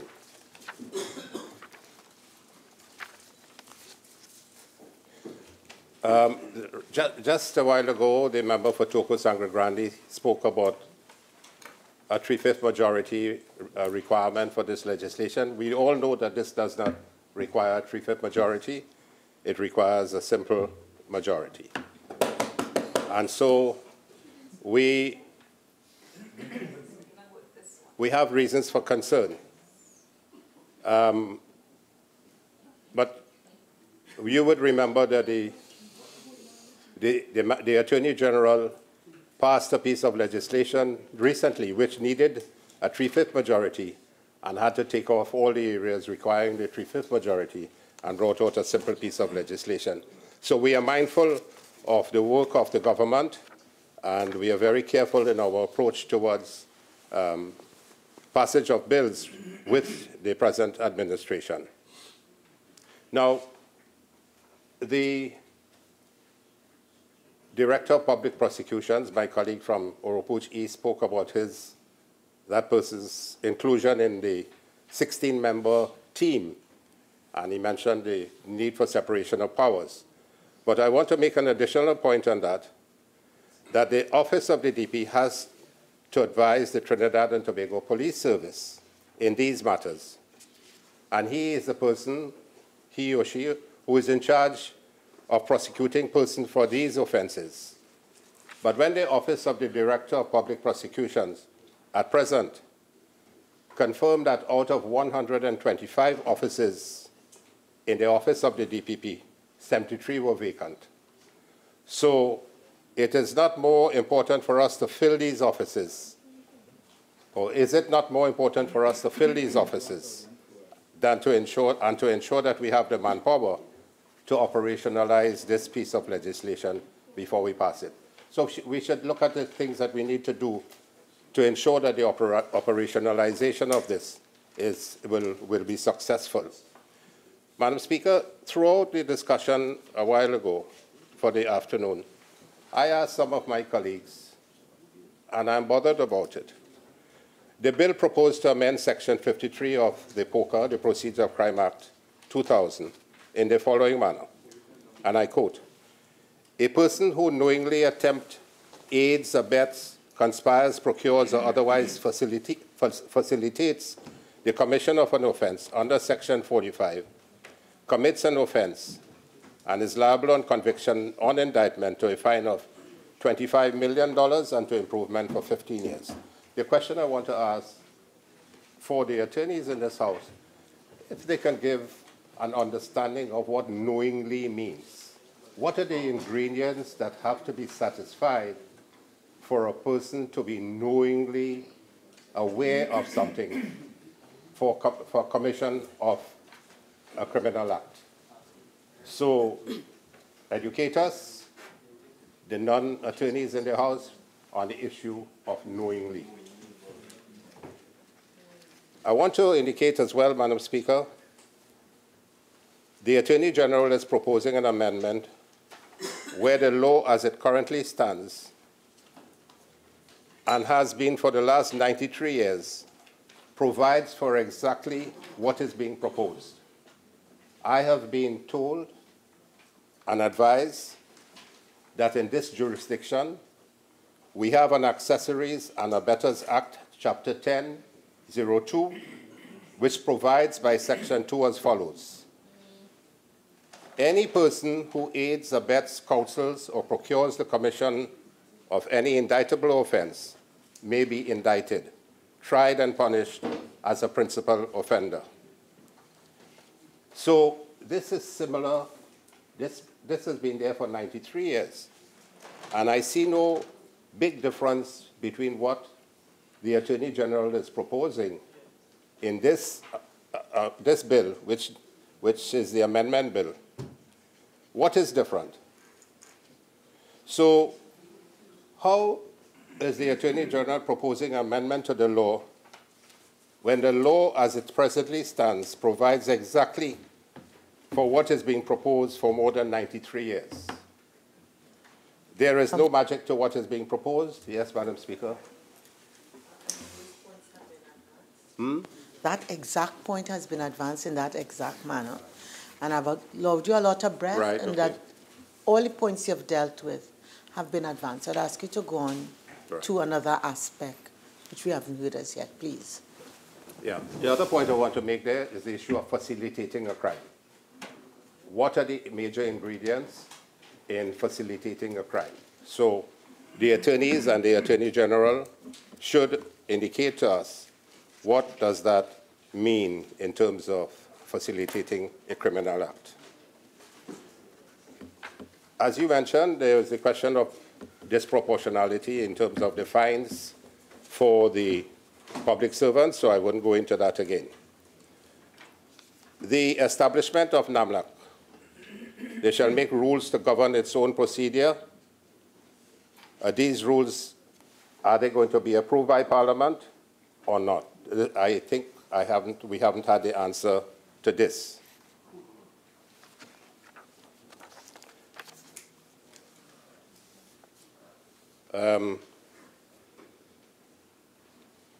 What are the functions of the unit? We haven't been told what the functions are, but there is no provision in the bill that details what are the functions of this unit. What is more critical is why is this unit being set up under the Attorney General and not the Commissioner of Police? I think it has been briefly mentioned by my colleagues before. The issue of qualifications of the members within that area, of the members of the committee, have been spoken about. I want to ask one more question, which is the question of the supervisory authority being empowered to enter into the premises of any financial institution. Could you, Attorney General, give us an understanding that is it the supervisory authority that is going into the premises of financial institutions? Do they have jurisdiction, legal coverage? Do they have legal permission to go into the, or they can just march into somebody's institution and demand to have information given to them? And that is a very important issue in terms of the enshrinement of constitutional rights and the rights to privacy.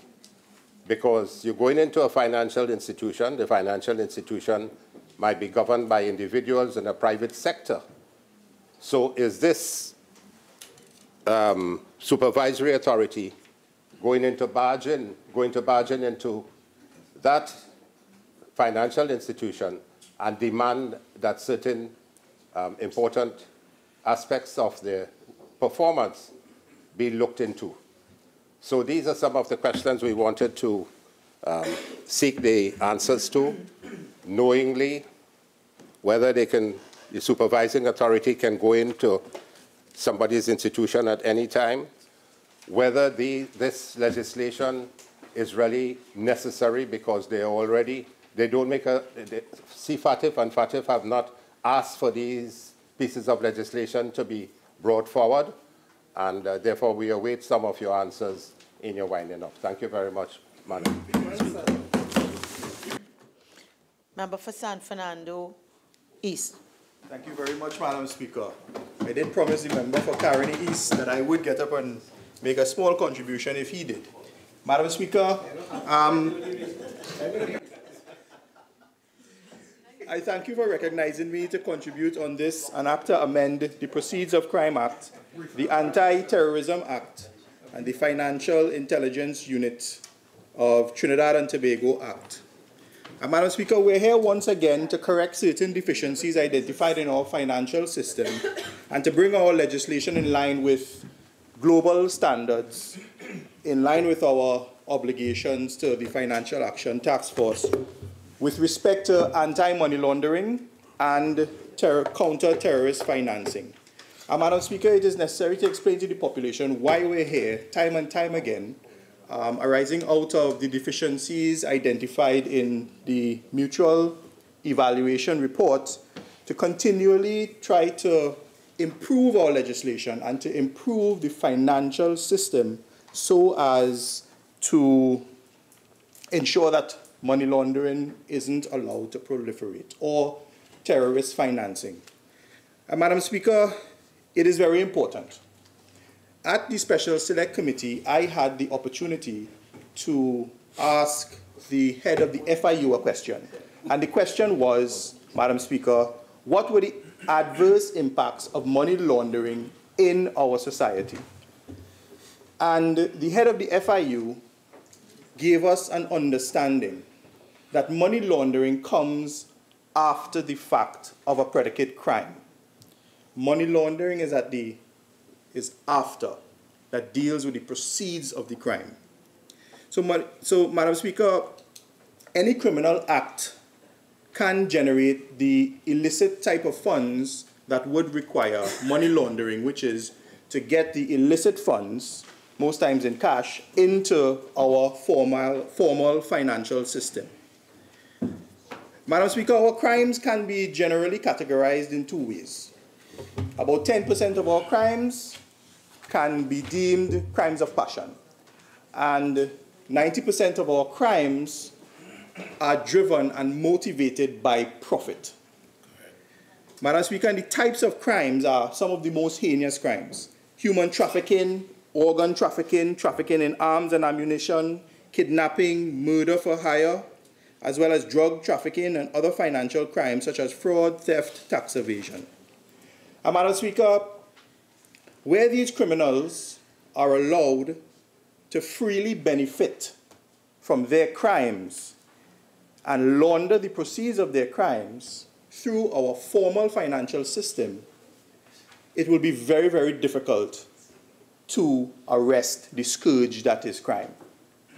I know the member for Chaguanas West praised the new commissioner. Of course, they did not support the appointment, but they praised the new commissioner, and we praise him too. But the commissioner and the police can do what they want. They can double their resources, triple their resources, but unless they take away the ability for criminals to benefit financially from their crimes, a real dent in crime will not be made. That's right, that's right. So, Madam Speaker, for example, a kidnapper or a drug trafficker may have successfully, a kidnapper or a drug trafficker could have successfully engaged in his criminal activity for 10 years and laundered his money for 10 years. And in the 11th year, he is arrested and charged. And he goes to jail for 10 or 15 years. But what happens? He comes right back out, back into the very house or the very cars that his illicit proceeds would have purchased.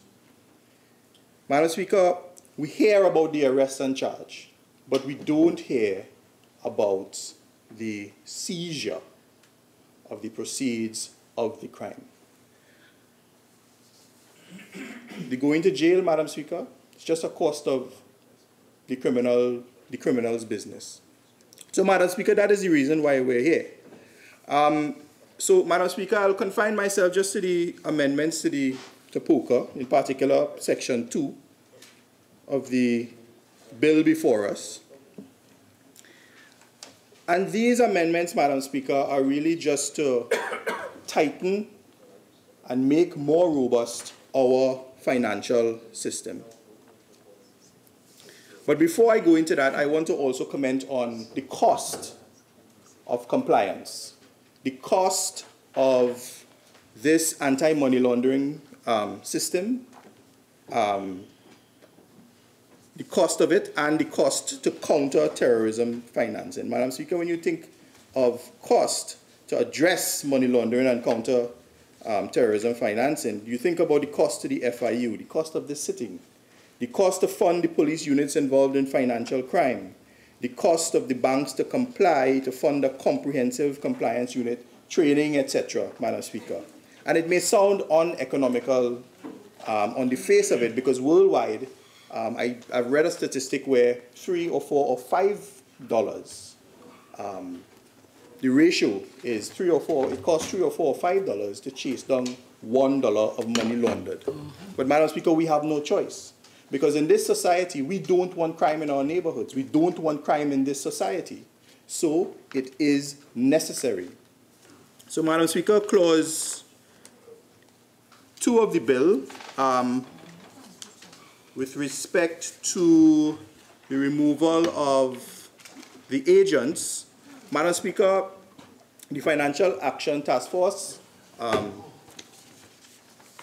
requires us to take a risk-based approach, and on that approach, Madam Speaker, these agents, the risk of money laundering is very low, and therefore they ought not to bear the burden of compliance.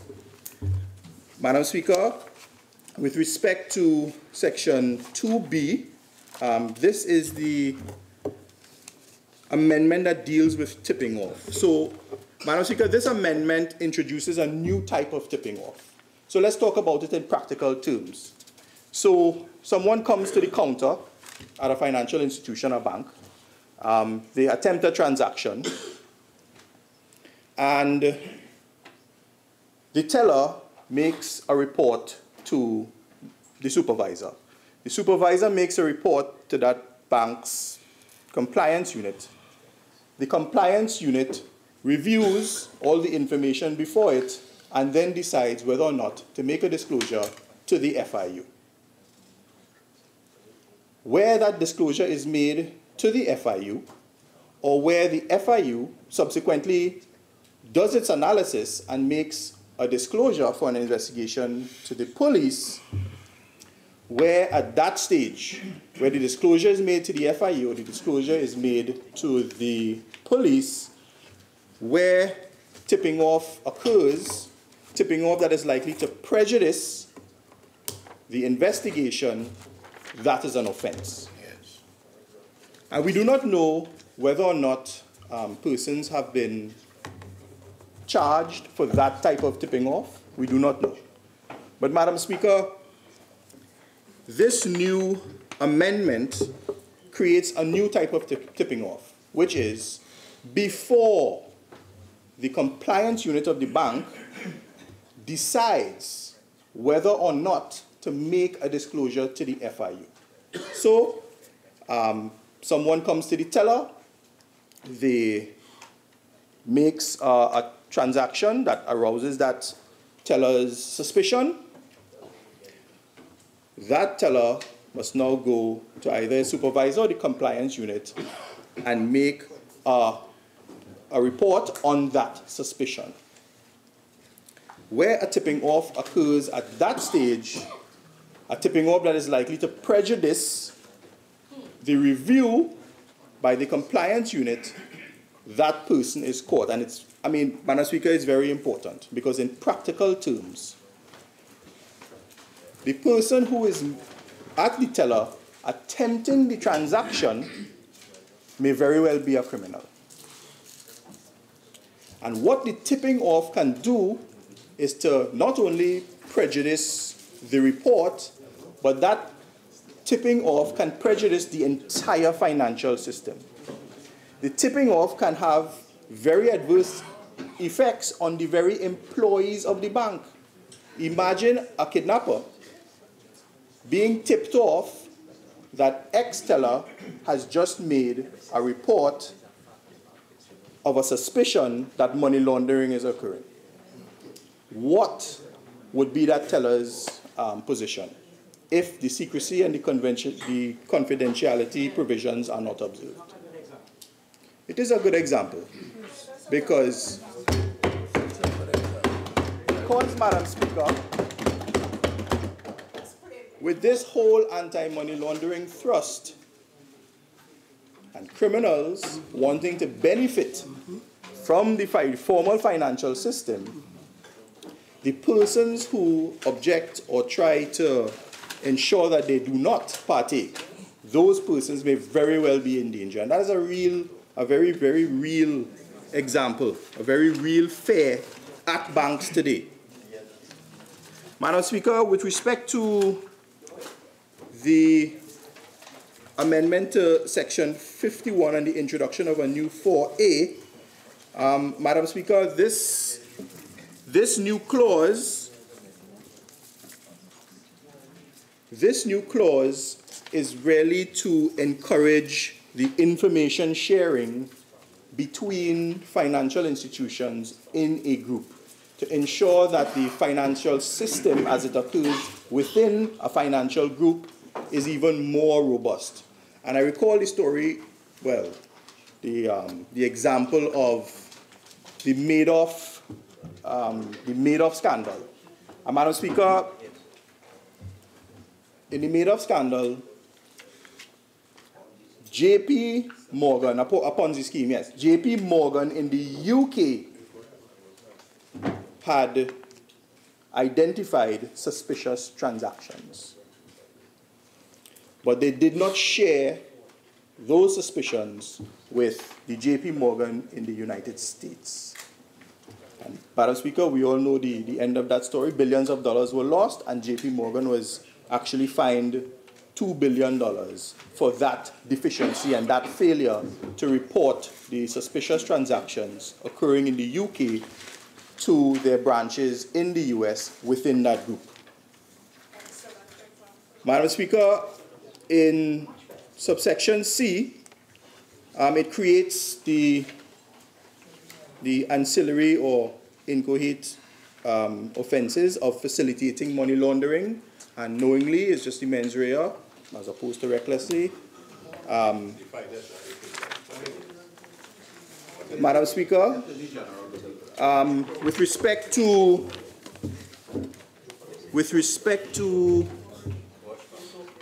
Madam Speaker, clause 2F, Madam Speaker, the amendment makes very, very clear that bankers, lawyers with their professional liability issues, Madam Speaker, are exempt from offending the legislation where they, in good faith, make a suspicious report. Madam Speaker, there are matters where, for example, a company may approach a bank to conduct a particular transaction. The transaction may be to purchase some piece of equipment or something abroad. And where that suspicion is raised, an STR or an SAR is reported, it may very well be within that bank's procedure to freeze the accounts of the company. And as a consequence of the freezing, the company may lose out on some sort of profit. And this, Madam Speaker, ensures that with banks in their compliance and in their obligations under the FIU and under POCA, they are exempt from contractual liability where any losses may occur as a result of that report. So, Madam Speaker, with those very few words, I would say that I support the legislation, Madam Speaker. I support our Attorney General. And I support the tightening of our laws and in the tightening of our financial system. Madam Speaker, Madam Speaker, I wish you and the constituents of San Fernando East a very Merry Christmas and a bright and prosperous New Year.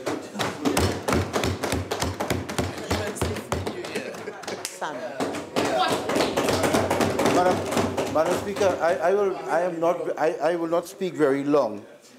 Now that we are going to pass these amendments, Madam Speaker, according to what I've heard today, money launderers are so stupid that they will just be caught at a financial institution. You know, after hearing the previous speakers, he equated anti-money laundering regulations, as we have it, to catching criminals. You have these anti-money laundering amendments, the law, etc., and you have all these regulations that the bank has to undergo in order to tell the compliance officer, the financial intelligence unit, etc., what has occurred. And it's all left to the teller at the front desk, who is now pushed into the position of becoming a police officer. The teller is now the police officer who stands up and says, yes, that transaction is a fraudulent transaction. You're bringing $5,000 to this bank. Where did you get the money from? And then the person indicates that, well, I was saving some money. Okay, I don't want that money inside of here. Report to the compliance officer, who then goes to the wherever. and ends up as a suspicious transaction of the $22 billion that we have seen. And that is what is occurring in this country, Madam Speaker, whether we like to mention it or not. We are sitting here today speaking about anti-money laundering and combating financing of terrorism, and all these procedures that has been fostered, and I don't blame the Attorney General for coming with it, because he has to, fostered by the developed countries on the small economies. And by fostering these anti-money laundering and the central bank anti-money, I went through the whole thing. The central bank anti-money laundering regulations, etc., and combating financial terrorism. Madam Speaker, let me tell you something. My name, my middle name is Al-Razi Ibn Sadullah Khan. What? Recently I was out of the country, and returning from Miami, I was flagged. There was this red light that came up at the TSA. They went through my, and what? No, it's serious talk. Just listen to this one. As I was leaving to go onto the plane itself, we passed, and went on afterwards. I was pulled aside, with some other people, of course. Some other people pulled aside, but they said, "We're U.S. Customs." He went through the passport. Of course, obviously, he was picking who they knew they were picking. He started speaking about crime in Trinidad, which I answered. Then he started speaking about ISIS in Trinidad. And then I indicated I was a member of Parliament. I was once a former Minister of Health, and I've also known former Minister Gary Griffith. He was in my cabinet, and we both, were friends. No, I said so. I had to. Remember, don't be this too. No, because no. He asked about Gary Griffith and the new Commissioner of Police. I said yes, he was in cabinet. But it just and then he went through the ISIS, and we went through ISIS, and I told him that that the Attorney General is dealing with it and whatever it is and whatever happened in Carnival, etc. But it dawned on me going through it. It shocked.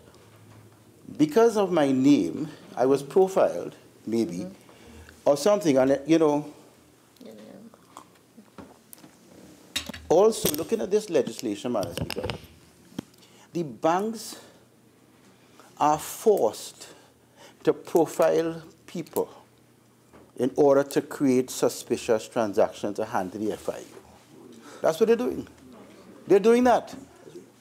And I'm telling you that the majority of these, you think a money launderer, do you think a money launderer is so foolish with these regulations to go to a bank and drop money there? Madam Speaker, they have other ways of doing things. What is happening in this country right now, the banks have looked at everybody going to the bank with any sum of money, could be 8,000, 10,000, whatever it may be, and then flagging these people and telling them, where source of funds, filling out forms, etc. And I've seen it happen. Recently, somebody went to take out $20,000 to spread to their employees for Christmas, cash. He had to sit down there and wait in the bank to find out and give explanations where the money is going, who is going to give it to, and that's his money. And that's what's happening. Minister Input is saying, Minister for Finance is balling nonsense. He has to understand that maybe he should walk down to sometime and get to the ground and see exactly what's happening to those people. And stop sitting down in floor 8. Are you on the 8th floor of the financial tower? And this is what's happening, Madam Speaker. And John Public will tell you that the bank itself, it's a horror story going to the bank. And when you go to the bank, you're made to look, if you're taking money out or putting money in, to be a criminal. And what is happening in this country, people are not putting cash in the bank anymore.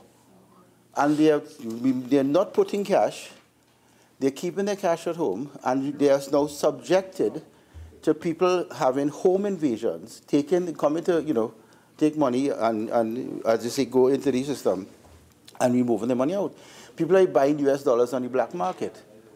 And I'm going to tell you something, Madam Speaker. You see, because of these laws, you are going to get financial contraction in this country. You are going to get the banks starting to close, and some of them have already done that. You are going to get the real estate firms going to close. you are going to get a lot of capital flight, and these laws are responsible for such things. You see, Madam Speaker, this is an intrusion of people's privacy. This is government intruding privacy and using legislation to do it. Now I'm going to quote Thomas Jefferson. Thomas Jefferson said, when the government fears the people, there is liberty. And when the people fear the government, there is tyranny. And anti-money laundering statutes is a clear attempt to get people to fear the government. And in doing so, what you're really doing, John public is being subjected to these anti-money laundering actions and attitudes to such an extent that they have now become, as I say, fearful of the government, that some small transaction that they do will run them afoul of the Financial Intelligence Unit. Now when you look at this, I'm going to read something from the preamble. The preamble, Section 55 of the Proceeds of Criminal Act would also be amended so that where a financial institution or listed business makes a suspicious transaction or suspicious activity report in good faith, it would be exempt from criminal, civil, or administrative liability, whether or not the underlying criminal activity was known or any illegal activity occurred. You see, Madam Speaker, that is serious because it's telling you, in a nutshell, that the banks will not be held liable if they make false accusations. That's what you're saying here, you know, whether it's liable or not. So they're telling the banks, bring forth all the information, no matter what, and you will not be liable. And what was happening, the majority of suspicious activity reports to the Financial Intelligence Unit were not really were not money laundering activities, and this is now protecting the banks to over report. Now, Madam Speaker, you must have heard at one time the war on terror and the war on drugs. The war on drugs happened in the Reagan era. And the war on drugs legislation, we had the war on drugs here. We have, as I said, the Dangerous Drugs Act, etc. And the Dangerous Drugs Act was passed then, and you have to ask yourself, did it stop the drug trade? It didn't. But what it did, it took young black men who had 2 joints or 2 grams or whatever it may be, and allowed police to take down a whole household and put them in jail, and they had to now defend themselves where they got those joints from. That's what the Dangerous Drug Act did. And in so doing, these anti-money laundering issues and regulations, they are doing the same thing to John public and through the banking system and the financial system, to the extent that people are no longer banking. Well, if you look around, Madam Speaker, just take a look when you are driving, and look at properties for sale or properties for rent. The properties, I've been looking at it for the last 3 years plus. They are not being sold. They are not being rented. And construction in those areas, large areas and commercial structures, are down. Because when you go to a bank, you have to find 15% and they might lend you 85%. But then the amount of questions you have to ask for that 15%, the source of funds, where you get it from, how you get it, who you get it from, give you a name, address, telephone number, and the size of the jockey shorts they're wearing. Madam Speaker, you know what I mean? Before you could get the 15%, people decide that they're not going to go to the banks. So real estate is down. And we are looking, we are architects right now, Madam Speaker, and I'm telling you what we are architects now, will come back to haunt us in 2, 3, 4, 5 years of a destruction, the financial destruction of our economy. And you're going to find out if the government and the Minister of Finance won't be able to give all the social service money out because there'll be going to be a lot of expenditure needed. Because our economy is going to crash, because of this type of legislation. Madam Speaker, I thank you. Madam Speaker, the last speaker, my good friend from Barataria, started off by saying that the teller was going to be the policeman, and made a combination argument that that was, in essence, a difficult thing to do. But the irony of the situation is that there is merit in the teller being the policeman, and that's the way the system is designed to work. So the question is, can it happen? What's the effect of the teller being the policeman? I want to thank the Honourable, the good and distinguished members of the AG's team for sending me an article. It's on Loop News. And Madam Speaker, it's by Daralisa Gurulal, 17th December 2018. Here's the name of the article. 2 arrested for attempting to deposit fake $3.4 million check. A chef and a bartender are expected to appear in the Port of Spain Magistrates Court today, that's today, 17th of December, after being arrested at a bank for attempting to deposit a fraudulent check valued at more than $3 million. And it goes on. So right here, right now, today, one teller catches 2 men encashing a check for $3.4 million. So can the teller be the policeman? The simple position is yes. So I'm starting off with the bold submission made by my learned friend for Barataria San Juan. That's not suspicious. The way in which we change the paradigm of fighting crime is not to call upon the commissioner, or the minister of national security. I mean, I found it intriguing, to say the least, to hear another good friend, Shagonas West, stand up and say that 2 people should have the Individual of the Year award.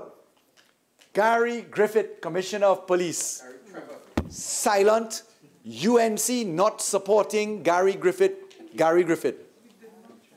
I mean, Madam Speaker, to hear my friends opposite say Individual of the Year should be considered as the Commissioner of Police, why could you not find yourselves to vote for him? I recall the words diligent. Clearly, there was a diligent statement coming. There was a resounding call for Dulal Chan is the man. I recall that vividly. And I find it interesting that my friends opposite can say to this country, do as I say, not as I do. Don't call me out on my facts. Everything is doom and gloom and question and answer, never coming from the members opposite. Let's start with the famous member for Naparima. Sometimes I worry for him, you know, Madam Speaker. I am genuinely worried and perturbed for the member for Naparima. I sometimes have to look over to Barataria San Juan and tell him, hey, keep a careful eye out. Madam Speaker, we had a little bit of crosstalk. There were a few missiles being thrown, literally in some instances.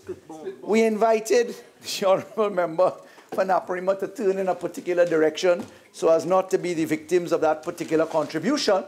But Madam Speaker, the member for Naparima started off by asking, what had we done for the FIU? Because the member said operationalization was the issue and not the law itself. And I want to put on the record, thanks to the Minister of Planning, the member for Aruka Maloney, and the Minister of Finance, the member for Diego Martin Northeast, What does that do now? for ensuring that the FIU had the following support. And I want to read it into the record, Madam Speaker. Because Naparima stands up here, bumbling through his submissions, asking, what has the government done? Looking almost close to a heart attack. But listen to this, Madam Speaker. Financial year 2010. Total number of STRs, SARs received 111. Total number related to suspected foreign terrorists, 0. 2011, 303 STRs, SARs. FT, 0. 2012, 258. 2013, 554. Madam Speaker, 0, 0, 0 for 2010, 2011, 2013 for the subcategories. Madam Speaker, in 2016, we were able to climb that number of STRs and SARs, suspicious transaction reports and suspicious activity reports, to 739. For the year 2017, 877. But Madam Speaker, here's the UNC's track record on supporting the FIU. Budgetary allocation to the FIU, 2011, $0.00. 2012, $0.00. 2013, $0.00. 2014, $1.39 million. 2015, $3 million. And under PNM government, 2016, 2017, $7.6 million. 2017, 2018, $8.1 million. 2018, 2019, $13.4 million. And Naparima, bumbling through his arguments, stumbling upon what he wants to say, has the temerity to ask, what have we done with the FIU?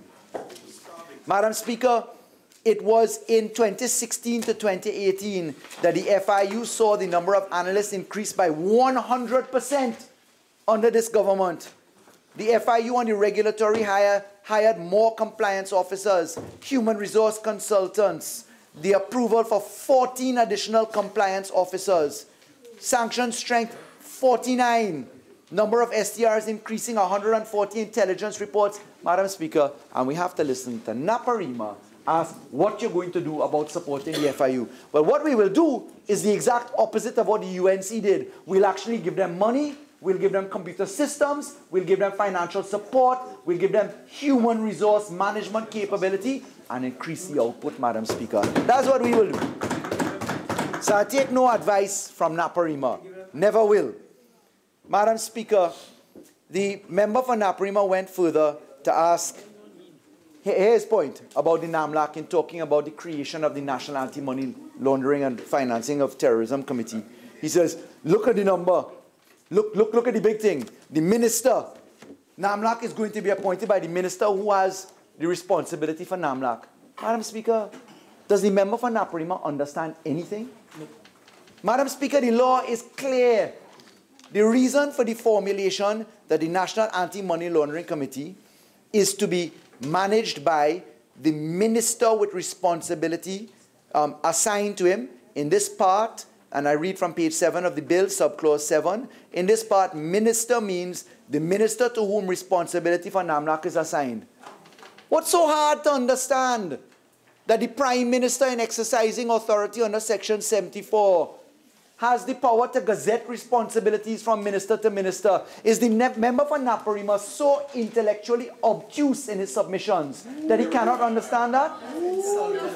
And that is in relation to the argument offered by the member for Naparima. Certainly it can't be him. I can't say that the member for Naparima is that way inclined, but I can say that the argument is intellectually vapid, vacant, and obtuse, Madam Speaker.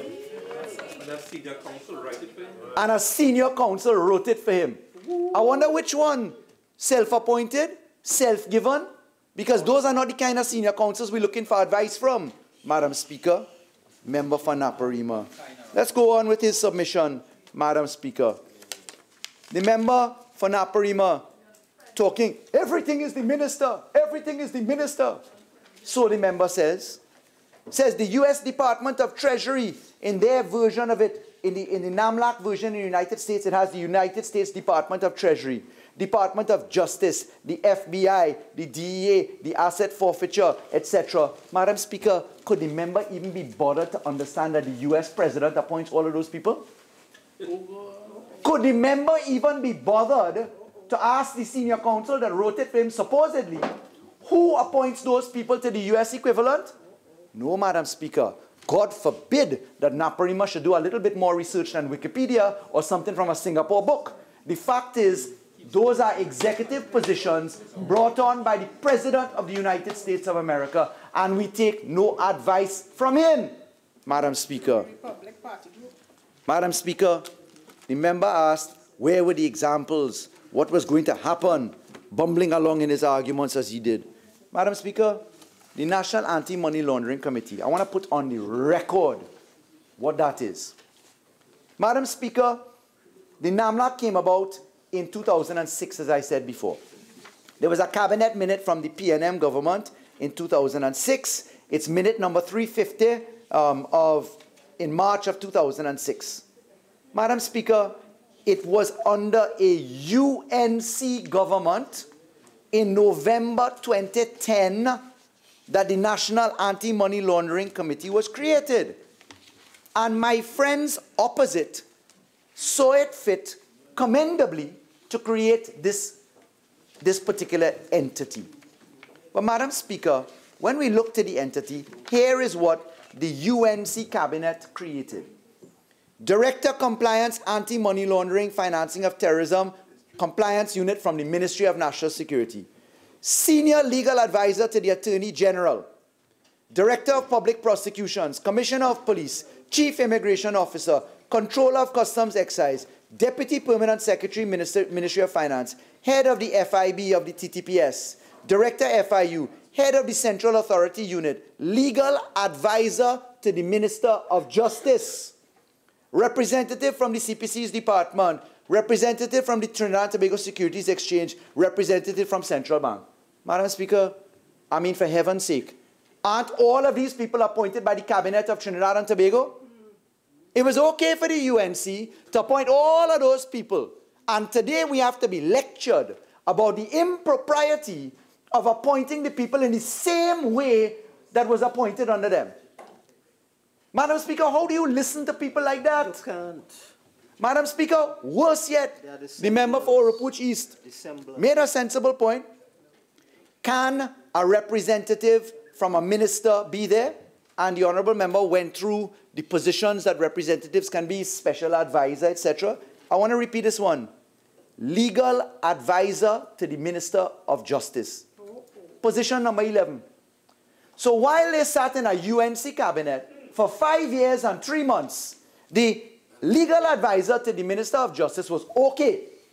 The PNM comes to embody the law into final form, and all of a sudden is a problem, where we are putting it into parent law so the whole world will know who has been gazetted in those positions. So there's transparency in these positions, and now the UNC has a problem. So let's go on the transparency point to the member for Chaguanas West in his second individual of the year.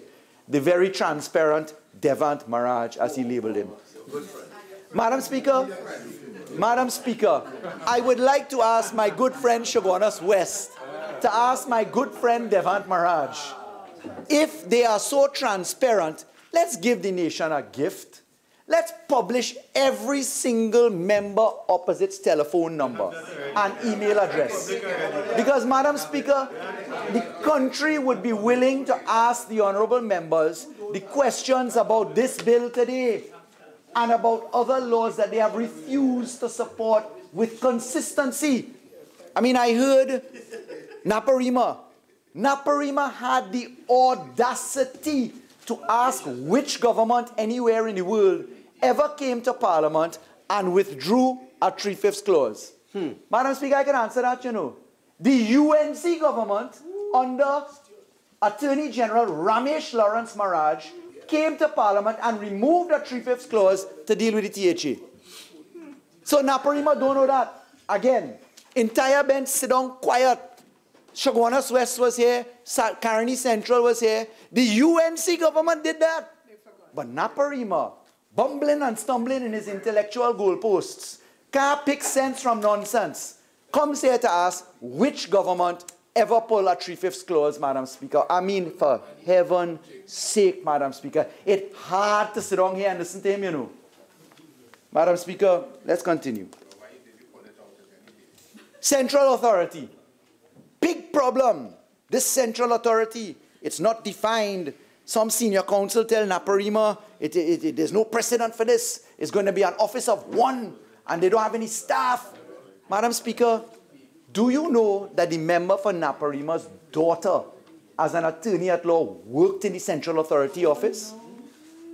Do you know that, Madam Speaker? You would think that the relationship between father and daughter is so good. I understand she was a very good lawyer, and I understand in exercise of her professional duties at the Ministry of the Attorney General that she did a good job.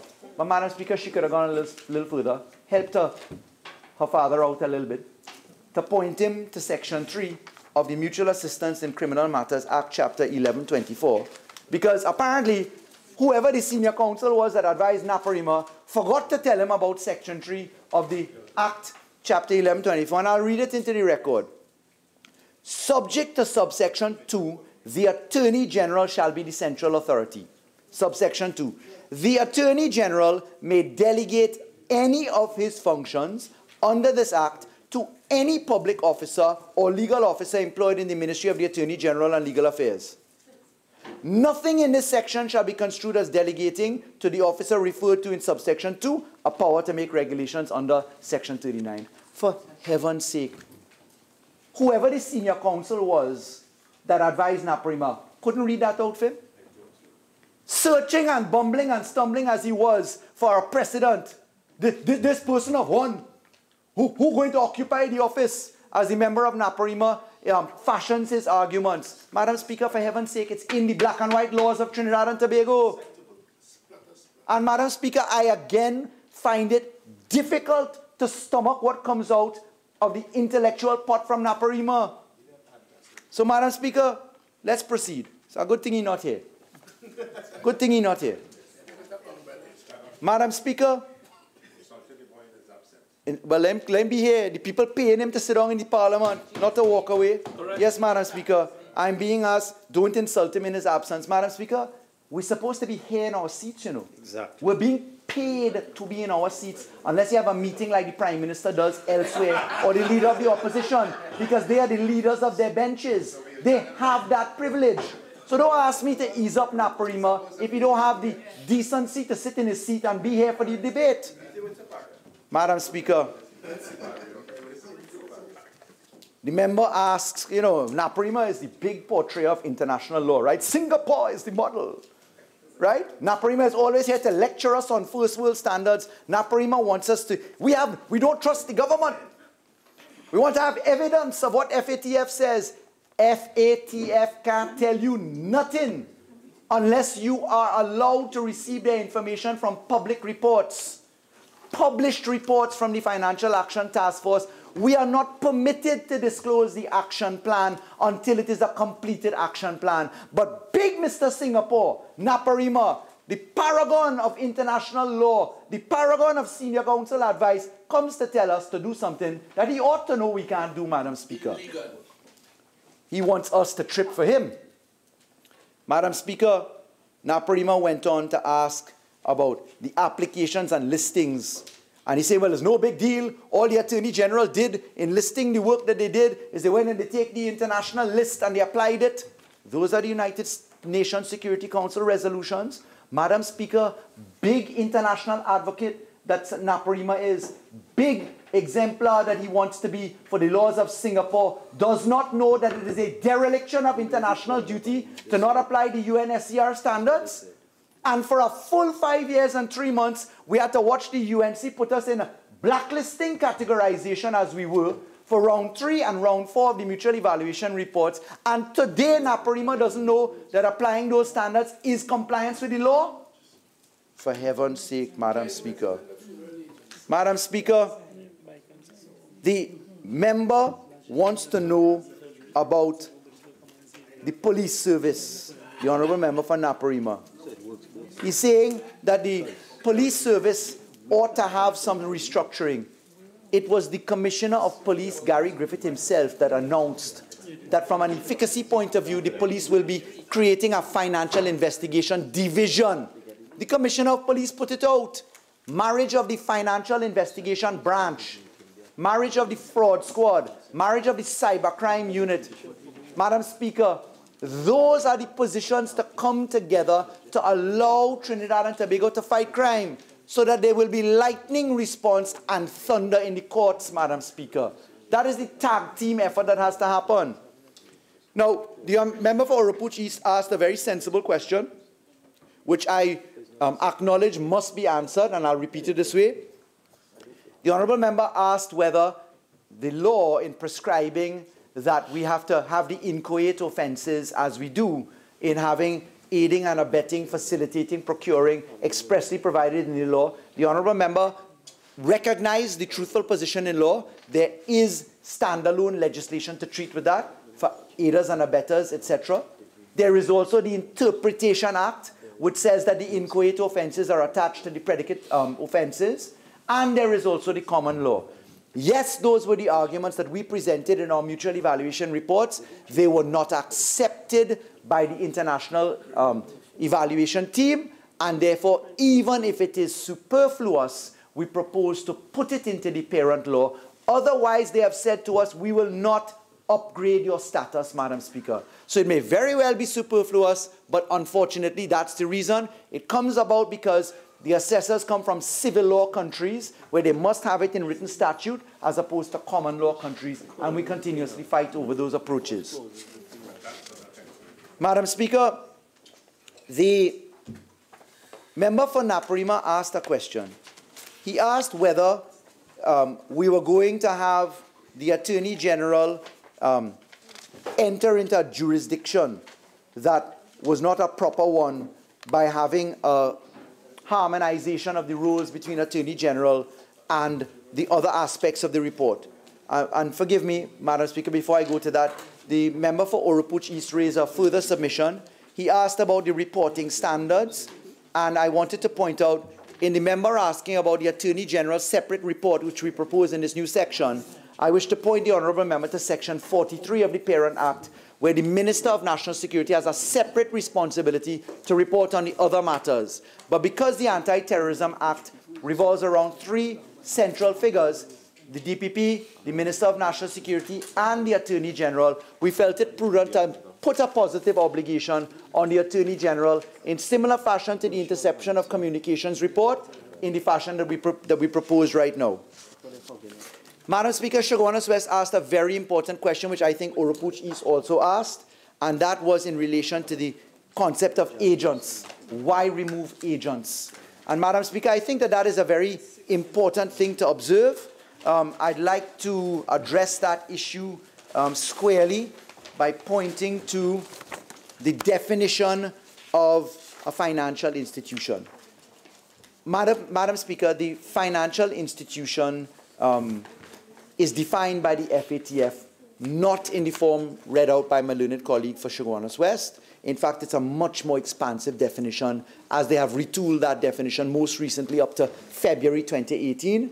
And they say, definition of financial institutions. A financial institution means any natural or legal person who conducts as a business one or more of the following activities or operations for and on behalf of a customer: acceptance of deposits, other repayables from public funds, lending, financial leasing, money or value transfer services, issuing and managing means of payment, credit card, debit card, etc., financial guarantees and commitments, trading in money market instruments, checks, bills, etc., foreign exchange, interest rate index instruments, transferable securities, commodity futures trading, participation in securities issues, individuals and collective portfolio management, safekeeping and administration of cash, liquid securities, otherwise investing, administering and managing funds or money, underwriting and placement of life insurance and other investment-related insurance, money and currency changing.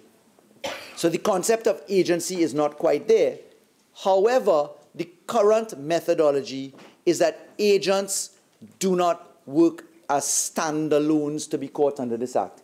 Any agent who is linked or wedded to a particular product has to transact business. Now, there are two things that really inform this argument. Our new Insurance Act has a robust regulatory environment for insurance companies on the life and whole side, the general side and life side, as well as on their permitted portfolio investments. We also regulate brokers, but agents to pass business must find themselves in that regulatory product. They don't act as independent agents by themselves. And therefore, it was troublesome to broaden the net that far down the agency base, because we've put the responsibility on the people that actually write and underwrite the business, because we can catch it there. So the cost of regulation affects the cost of product. As Tabakit has very often warned, when we did the insurance debate, we did the Insurance Act, we were concerned about the cost of product. The cost of AML CFT regulation is a heavy cost, as the Honourable Member for San Fernando East Post said. It costs some $5 to every $1 that you're checking. And therefore, that burdensome cost, to avoid it being passed on to the consumer, you've got to lighten the load wherever you permissibly can do so. And the removal of agents was thought to be proper, not only because the FATF, etc., said so by their definition and methodology, but because it is something that is regulated safely in a different arena. Madam Speaker, the Honourable Members Oropuch East and Caroni West, Shogunas West, also asked further sensible questions in relation to the UTC. And I know the UTC is something that is of concern. I acknowledge the merit of the arguments that both colleagues raised in relation to that, and I wish to put on to the record the following reflection. In particular, I take it from the UTC Act. The Unit Trust Corporation Act, Chapter 8303, provides at Section 32 of the Act, the board shall provide such information as may be required by the central bank under the Central Bank Act or under any other act of Parliament for the time being in force. And, Madam Speaker, that's a very important clause in the parent law of the UTC. The central bank, as a regulator for AML CFT purposes, has direct supervisory aspects. Any written law includes the FIU compliance aspects as well. It is definitely the case that the UTC products are also regulated under the security exchange regulations and laws of Trinidad and Tobago. So we have CBTT, we have SEC and UTC Act, all forming that common supervisory effect. And when you look to the risk of that portfolio and the investment schemes of that portfolio, they tend to be much more robust because of the type of arrangements in those portfolios, limiting themselves to less abuse in terms of a systemic approach for countering money laundering and the risk of financing of terrorism. Madam Speaker, there are just a few more questions that were asked by honourable members. I think it is the honourable member for Shogunas West who asked about the government being careful to, he made the comment that the government was hungry to lay its hands on certain assets. And I want to say that we must be careful when we say that. The hunger that this government has demonstrated for the laying of assets has really been in the creation of the National Investment Fund, the NIF. And when we created the fund, the Minister of Finance structured it very, very, very carefully so that the trustees of the NIF fund would receive a basket of assets to be managed without disturbing the underlying management of the assets themselves. So the Republic Bank share performance continues to be Republic Bank, continues to be regulated by the Central Bank and other entities. The Angostura portfolio, the PowerGen portfolio, the other assets, the TGU assets, all of these things really are protected away from the government and into the hands as to share ownership for a proper yield by way of the mechanisms of bond arrangements, Madam Speaker. And I want to put it straight that this government has protected these assets. You see, a less diligent government could easily have said, sell the assets, privatize the assets, collect the money as a quid pro quo arrangement for repayment of the CLICO bailout. We didn't do that. We said, procedural? Leader of the House. Thank you, Madam Speaker. In accordance with Standing Order 15.5, I'd like to move that this House do continue to sit until the conclusion of the matter before it. Honourable members, the question is that the House continue to sit until the conclusion of the matter before it. Those in favour say aye. Aye. Those against say no. I think the ayes have it. Attorney General. Thank you, Madam Speaker. Madam Speaker, I was saying that the methodology that the Ministry of Finance, the Minister of Finance and the Cabinet of Trinidad and Tobago has used has been to avoid the easy, let's sell the asset, let's take the money and repay the taxpayers. We've allowed the proverbs to come to life. Teach a man to fish as opposed to giving him a fish. And this basket that is the NIF is very much like the proverbial gifts coming from the Lord Savior himself in the loaves and fish that fed so many thousands, Madam Speaker. So, Madam Speaker, I definitely think that we are in the opposite of the direction of hungry for assets. We've been very careful to structure these things in a very importantly secure manner. Madam Speaker, the Honourable Member for Caroni West, Chaguanas West also asked the question, but where is campaign finance refund? I can tell you that the draft of the campaign finance refund is at first stage of campaign finance reform is already settled. There's some stakeholder consultation to come in. That legislation requires deep majority support. It may even be 2/3 or 3/4, depending upon which way you craft it. Certainly more than 3/5, because some of... Attorney General, your original speaking time is now spent.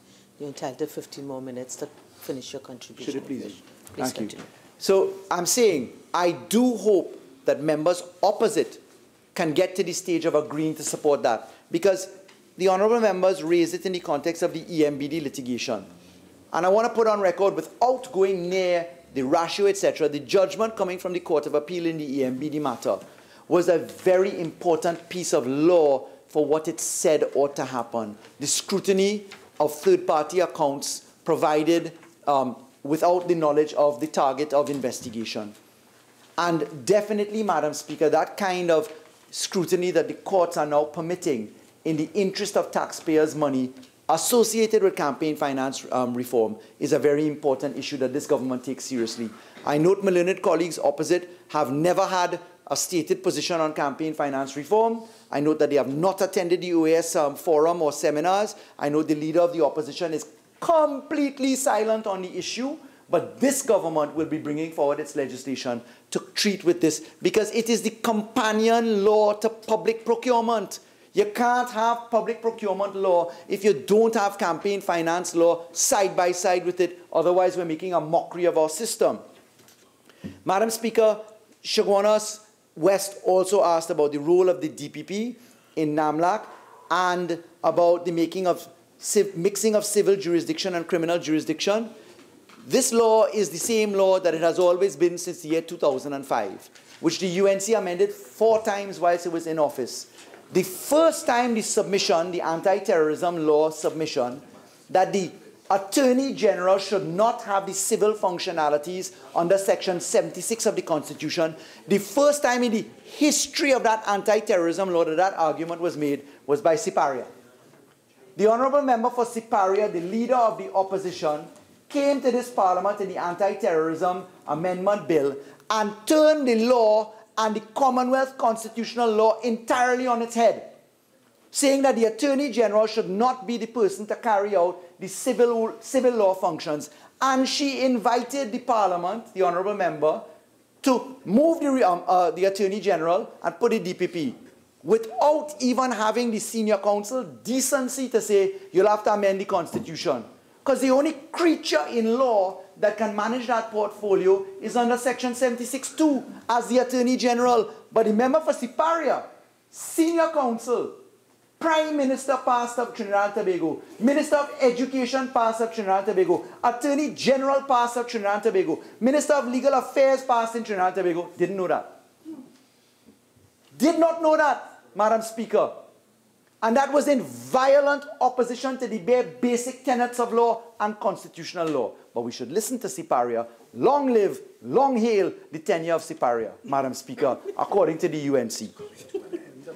Madam Speaker, Chaguanas West talked about Islamophobia. And I agree that's something that we must protect against. And saying that the terrorist plot was some form of Islamophobia. Madam Speaker, do you recall the vivid imageries of the army hunkered down behind sandbags at the office of the Prime Minister while Siparia sat in that office, with guns trained at the cameras looking out, where a state of emergency was called, where Muslims were locked up in this country? I know because I represented some of them. And Madam Speaker, the plot then was that Muslims going to kill a Hindu Prime Minister. And the UNC comes to tell us about Islamophobia today. Chaguanas East, I know, couldn't be quiet now. He was quiet then. But the point is, Madam Speaker, don't come to tell us that in exercising the lawful permit that the police investigated, that the hard-working Minister of National Security, then in a different portfolio, coordinated together with the member for point 14, Madam Speaker. Don't come to tell us that we should not look after our citizens. Foreign entities, the High Commission of the United Kingdom, the High Commission of Canada, the Embassy of the United States of America in Trinidad and Tobago came out and told this country and the world, together with the High Commission of Australia, that the terror plot was real. But we must be castigated and labeled as Islamophobia portrayers. Madam Speaker, we are to just listen to the UNC say that? Don't do as I did. Don't listen to the international community. Don't take your reputation seriously. All hail Siparia. Long may she live. Madam Speaker, really? That is where intellect is in this country now? Madam Speaker, why put the terrorist unit in the Attorney General and Legal Affairs as the member for Chaguanas West asked? Simple. You have international obligations to perform. They are very sincere under the listing requirements. Section 22B, Section 22BB, Section 22AA, etc. under that part of the anti-terrorism bill is exclusively for the Attorney General to manage. And Madam Speaker, unless we leave behind us institutions to function, then you're as good as the cult of one. So to avoid the difficulty of having one successful Attorney General or one successful Minister of National Security, we as politicians are people in revolving doors. My learned friends opposite sat in government. They understand this well. Unless we fix the institutions, we are not bettering the society. And that's why the Anti-Terrorism Unit is inside the Anti-Terrorism Act in this new clause, Madam Speaker. Madam Speaker, I think that we have pretty much answered all of the questions put by my learned colleagues opposite. I think that it has been a good debate. There were a few sensible, solid issues raised by my colleagues opposite. There were some bumbling, stumbling, embarrassing, vapid, vacuous submissions raised by some members and one in particular. But you know what? We'll take the good with the bad and the ugly, Madam President, Madam Speaker. Madam Speaker, with those thoughtful words, I must now say that I do wish Trinidad and Tobago a proper, reflective time. Because, Madam Speaker, in improving this law, in passing this bill, we're passing law for the peace, order, and good governance of our society. To all of the hundreds of messages, of people that messaged the Attorney General today, me, expressing positivity and good wishes and good contribution, as my colleagues from the government bench have also received. We say thank you for your positive vibes.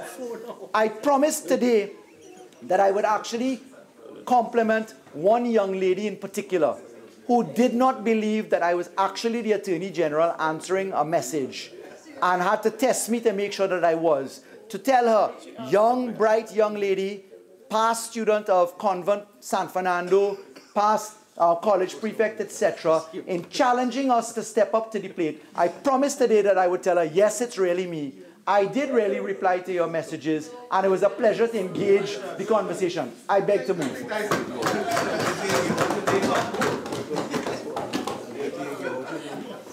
The procedure.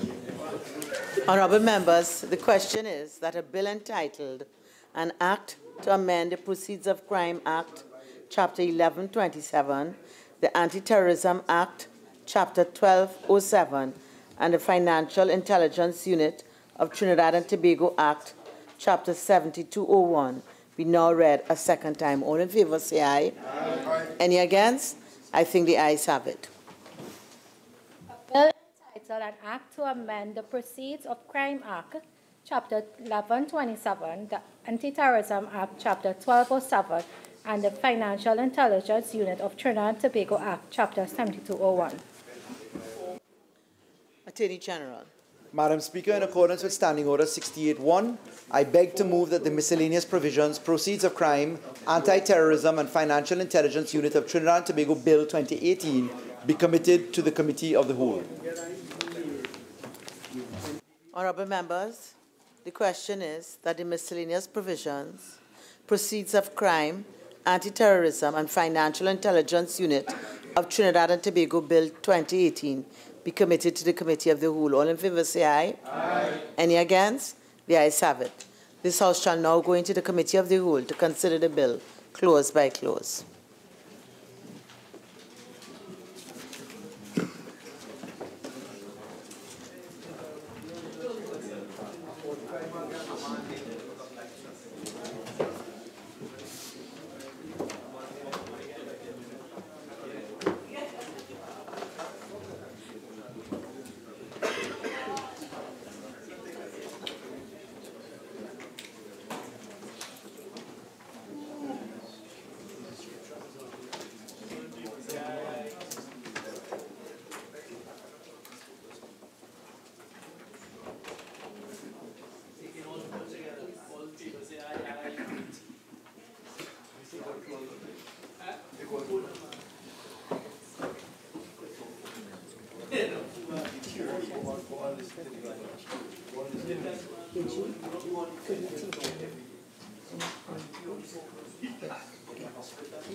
Clauses 1 to 4.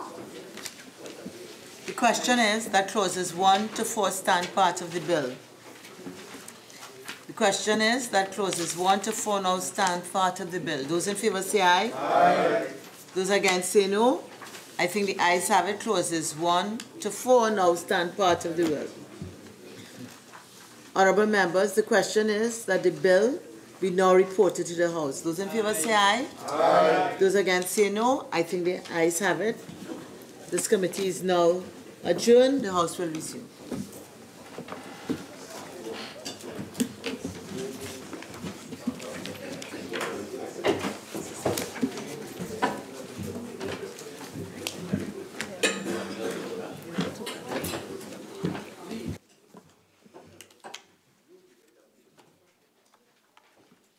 Attorney General.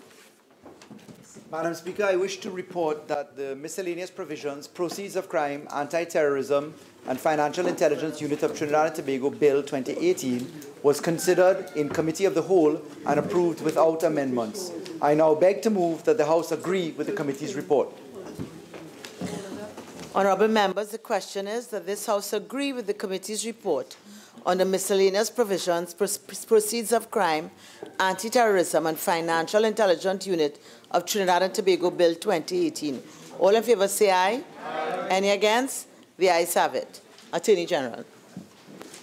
Madam Speaker, I beg to move that a bill entitled An Act to Amend the Proceeds of Crime Act, Chapter 1127, the Anti-Terrorism Act, Chapter 1207, and the Financial Intelligence Unit of Trinidad and Tobago Act, Chapter 7201, be forthwith read a third time and passed. Honourable members, the question is that a bill entitled An Act to Amend the Proceeds of Crime Act, Chapter 1127, the Anti-Terrorism Act, Chapter 1207, and the Financial Intelligence Unit of Trinidad and Tobago Act, Chapter 7201, be forthwith read a third time and passed. All in favour say aye. Aye. Any against? The ayes have it. A bill entitled An Act to Amend the Proceeds of Crime Act, Chapter 1127, the Anti-Terrorism Act, Chapter 1207, and the Financial Intelligence Unit of Trinidad and Tobago Act, Chapter 7201. Leader of the House. Thank you very kindly, Madam Speaker. Madam Speaker, may I ask, are we bringing greetings, Christmas greetings? Yes, but I thought after you move for the adjournment, then we'll invite the greetings. Okay. Yes. Madam Speaker, I beg to move that this House soon now adjourn to a date to be fixed. Honourable members, there is one matter that qualifies to be raised on the motion for adjournment of the House. I believe this is deferred again. Yes. And therefore, I shall now invite greetings from the floor on the occasion of Christmas. Minister of Finance. Thank you very much, Madam Speaker. It gives me great pleasure on behalf of the government, the People's National Movement, on my own behalf, to bring Christmas greetings to this Parliament and, by extension, the wider public. Madam Speaker, the origin of the word Christmas comes from two words. There is no comparison. Christmassy, which in their shortened version were converted into Christ's Mass and eventually Christmas. There are two accounts of the birth of Christ, the Nativity, in the Bible. One is in the Gospel according to Luke, chapter 2, and the other one is in the Gospel according to Matthew, chapter 1. In Matthew's version of the Nativity, his focus is on what occurred after Jesus was born. And he speaks a lot about Herod and Herod's command that all infant children be brought to him, all infant children born in Jerusalem be put to death. Matthew's gospel focuses on that. Luke's gospel is far more reader-friendly. And therefore, Madam Speaker, with your permission, I will read Luke chapter 2. At that time, the Roman Emperor Augustus decreed that a census should be taken throughout the Roman Empire. All returned to their own towns to register for this census. And because Joseph was a descendant of King David, he had to go to Bethlehem in Judea, David's ancient home. He traveled there from the village of Nazareth in Galilee. He took with him Mary, his fiancée, who was pregnant by this time. And while they were there, the time came for her baby to be born. She gave birth to her first child, a son. She wrapped him snugly in strips of cloth and laid him in a manger, because there was no room for them in the village inn. That night, some shepherds were in the fields outside the village, guarding their flocks of sheep. Suddenly, an angel of the Lord appeared among them, and the radiance of the Lord's glory surrounded them. They were terribly frightened, but the angel reassured them. Don't be afraid. I bring you good news of great joy for everyone. The Savior, the Lord, has been born tonight in Bethlehem, the city of David. And this is how you will recognize him. You will find a baby laying in a manger, wrapped snugly in strips of cloth. Suddenly the angel was joined by a vast host, the armies of heaven, praising God. Glory to God in the highest heaven, and peace on earth to all whom God favors. And I'm reading from the New Jerusalem Bible, Madam Speaker, which is one of the approved Catholic texts. When the angels had returned to heaven, the shepherds said to each other, "Come, let's go to Bethlehem. Let's see this wonderful thing that has happened, which the Lord has told us about." They ran to the village and found Mary and Joseph, and there was a baby lying in the manger. Then the shepherds told everyone what had happened and what the angel had said to them about this child. They went back to their fields and flocks, glorifying and praising God for what the angels had told them and what they had seen. And that, Madam Speaker, is the Bible story of the birth of Christ. The celebration of Christmas is, some say, the second most important Christian festival in the calendar, the resurrection being the most important Christian festival. And therefore it has deep significance for Christians. And as an aside, Madam Speaker, I would like to inform members opposite and others that Christmas carols essentially tell the story of the Nativity. Yes. Christmas carols are religious songs that are deep significance to us Christians, Madam Speaker. And so, Madam Speaker, again on behalf of the government and the People's National Movement and myself, may I wish everyone in this chamber and you, Madam Speaker, a peaceful, happy, and holy Christmas and a bright and prosperous New Year.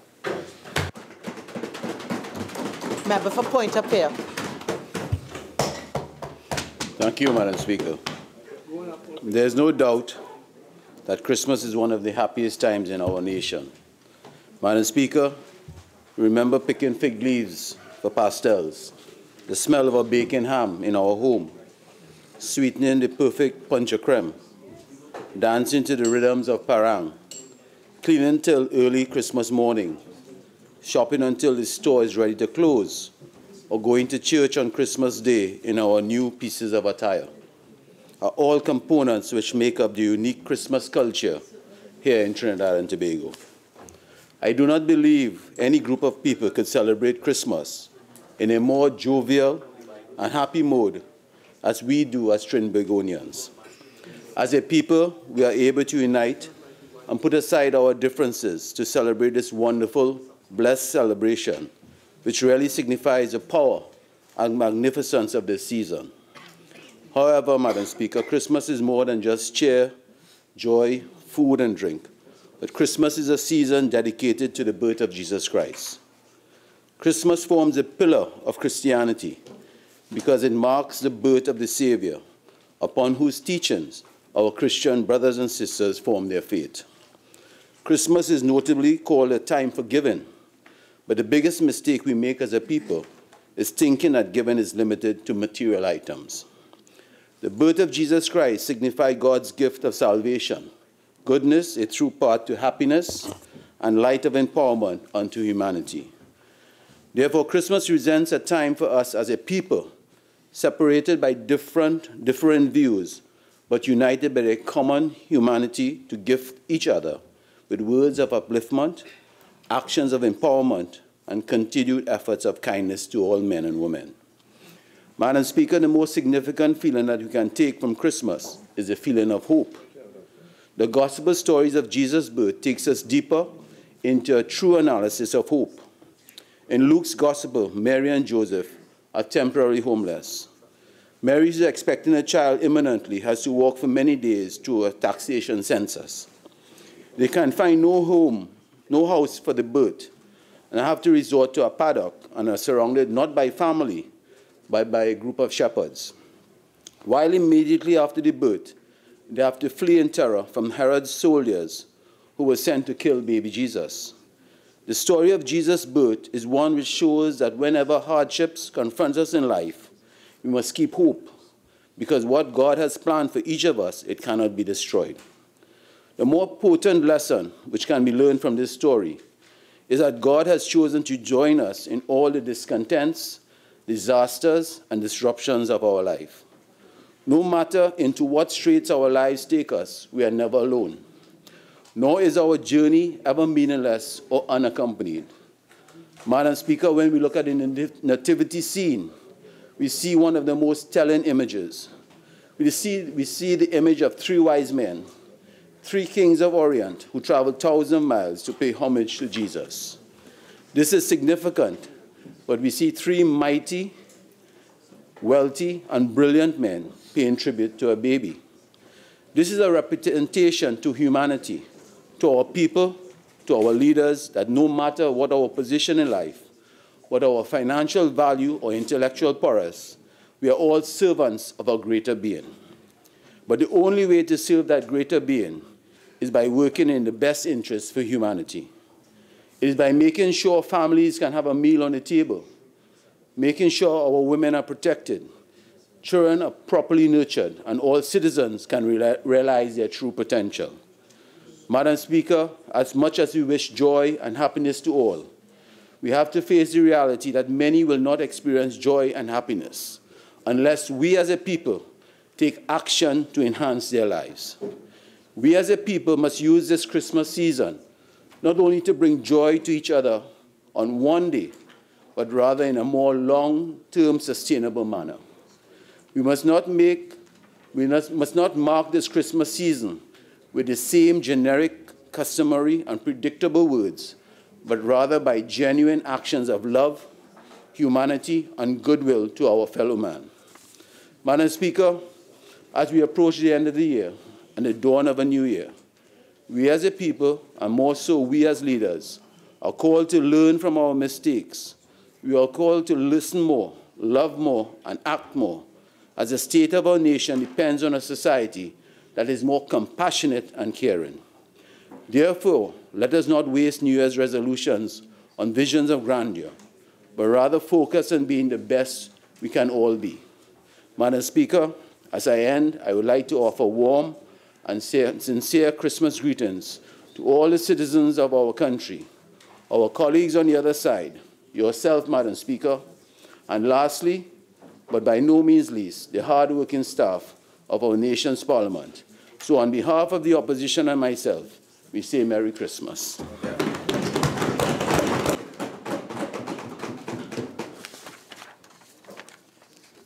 Honourable members, I wish to offer warm greetings to the Christian community and to the nation as a whole on the occasion of Christmas. For many Trinbagonians, Christmas is synonymous with good food, parang music, and giving. For others, it's a time to thoroughly clean our homes and ridding them of things old and worn to make way for the new. Indeed, it is very easy for us to get lost in the tangibles and extravagance of the Christmas season. But we must always remain ever mindful of the reason for this season, the celebration of the birth of our Lord and Savior, Jesus Christ. In the midst of all the merriment associated with the celebration, let us carve out time for silence, for the purpose as suggested by His Holiness Pope Francis, to hear the voice of love. Just as we take time to clean our homes, by analogy, we must take this season to cleanse our lives, to be introspective, to reflect on the year gone by, and to renew ourselves both in mind and spirit. Let us personify the message of Pope Francis, which is for each of us to become Christmas. For the Christians among us, to be like the Christmas angel and spread the message of peace, love, and justice to our fellow men. To be like the Christmas star that led the wise men to the baby Jesus, and to play an active role in guiding Trinidad and Tobago onto the path of sustainable development and growth, and into a brighter future for all citizens. Because the celebration of Christmas is not confined to members of the Christian community, to the non-Christians among us, to be like the beautiful lights which adorn our homes, and be that light which will encourage and uplift the lives of those less fortunate than we are, and be the gift which honors and respects the lives of all whom we encounter. On behalf of the Parliament of Trinidad and Tobago, on behalf of my family, and on my own behalf, I take this opportunity to wish all of you here in the chamber and all of Trinidad and Tobago a very happy, holy, and safe Christmas 2018.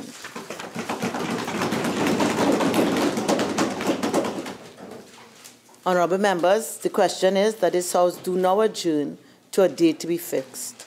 All in favour say aye. Aye. Any against? The ayes have it. This House now stands adjourned to a date to be fixed.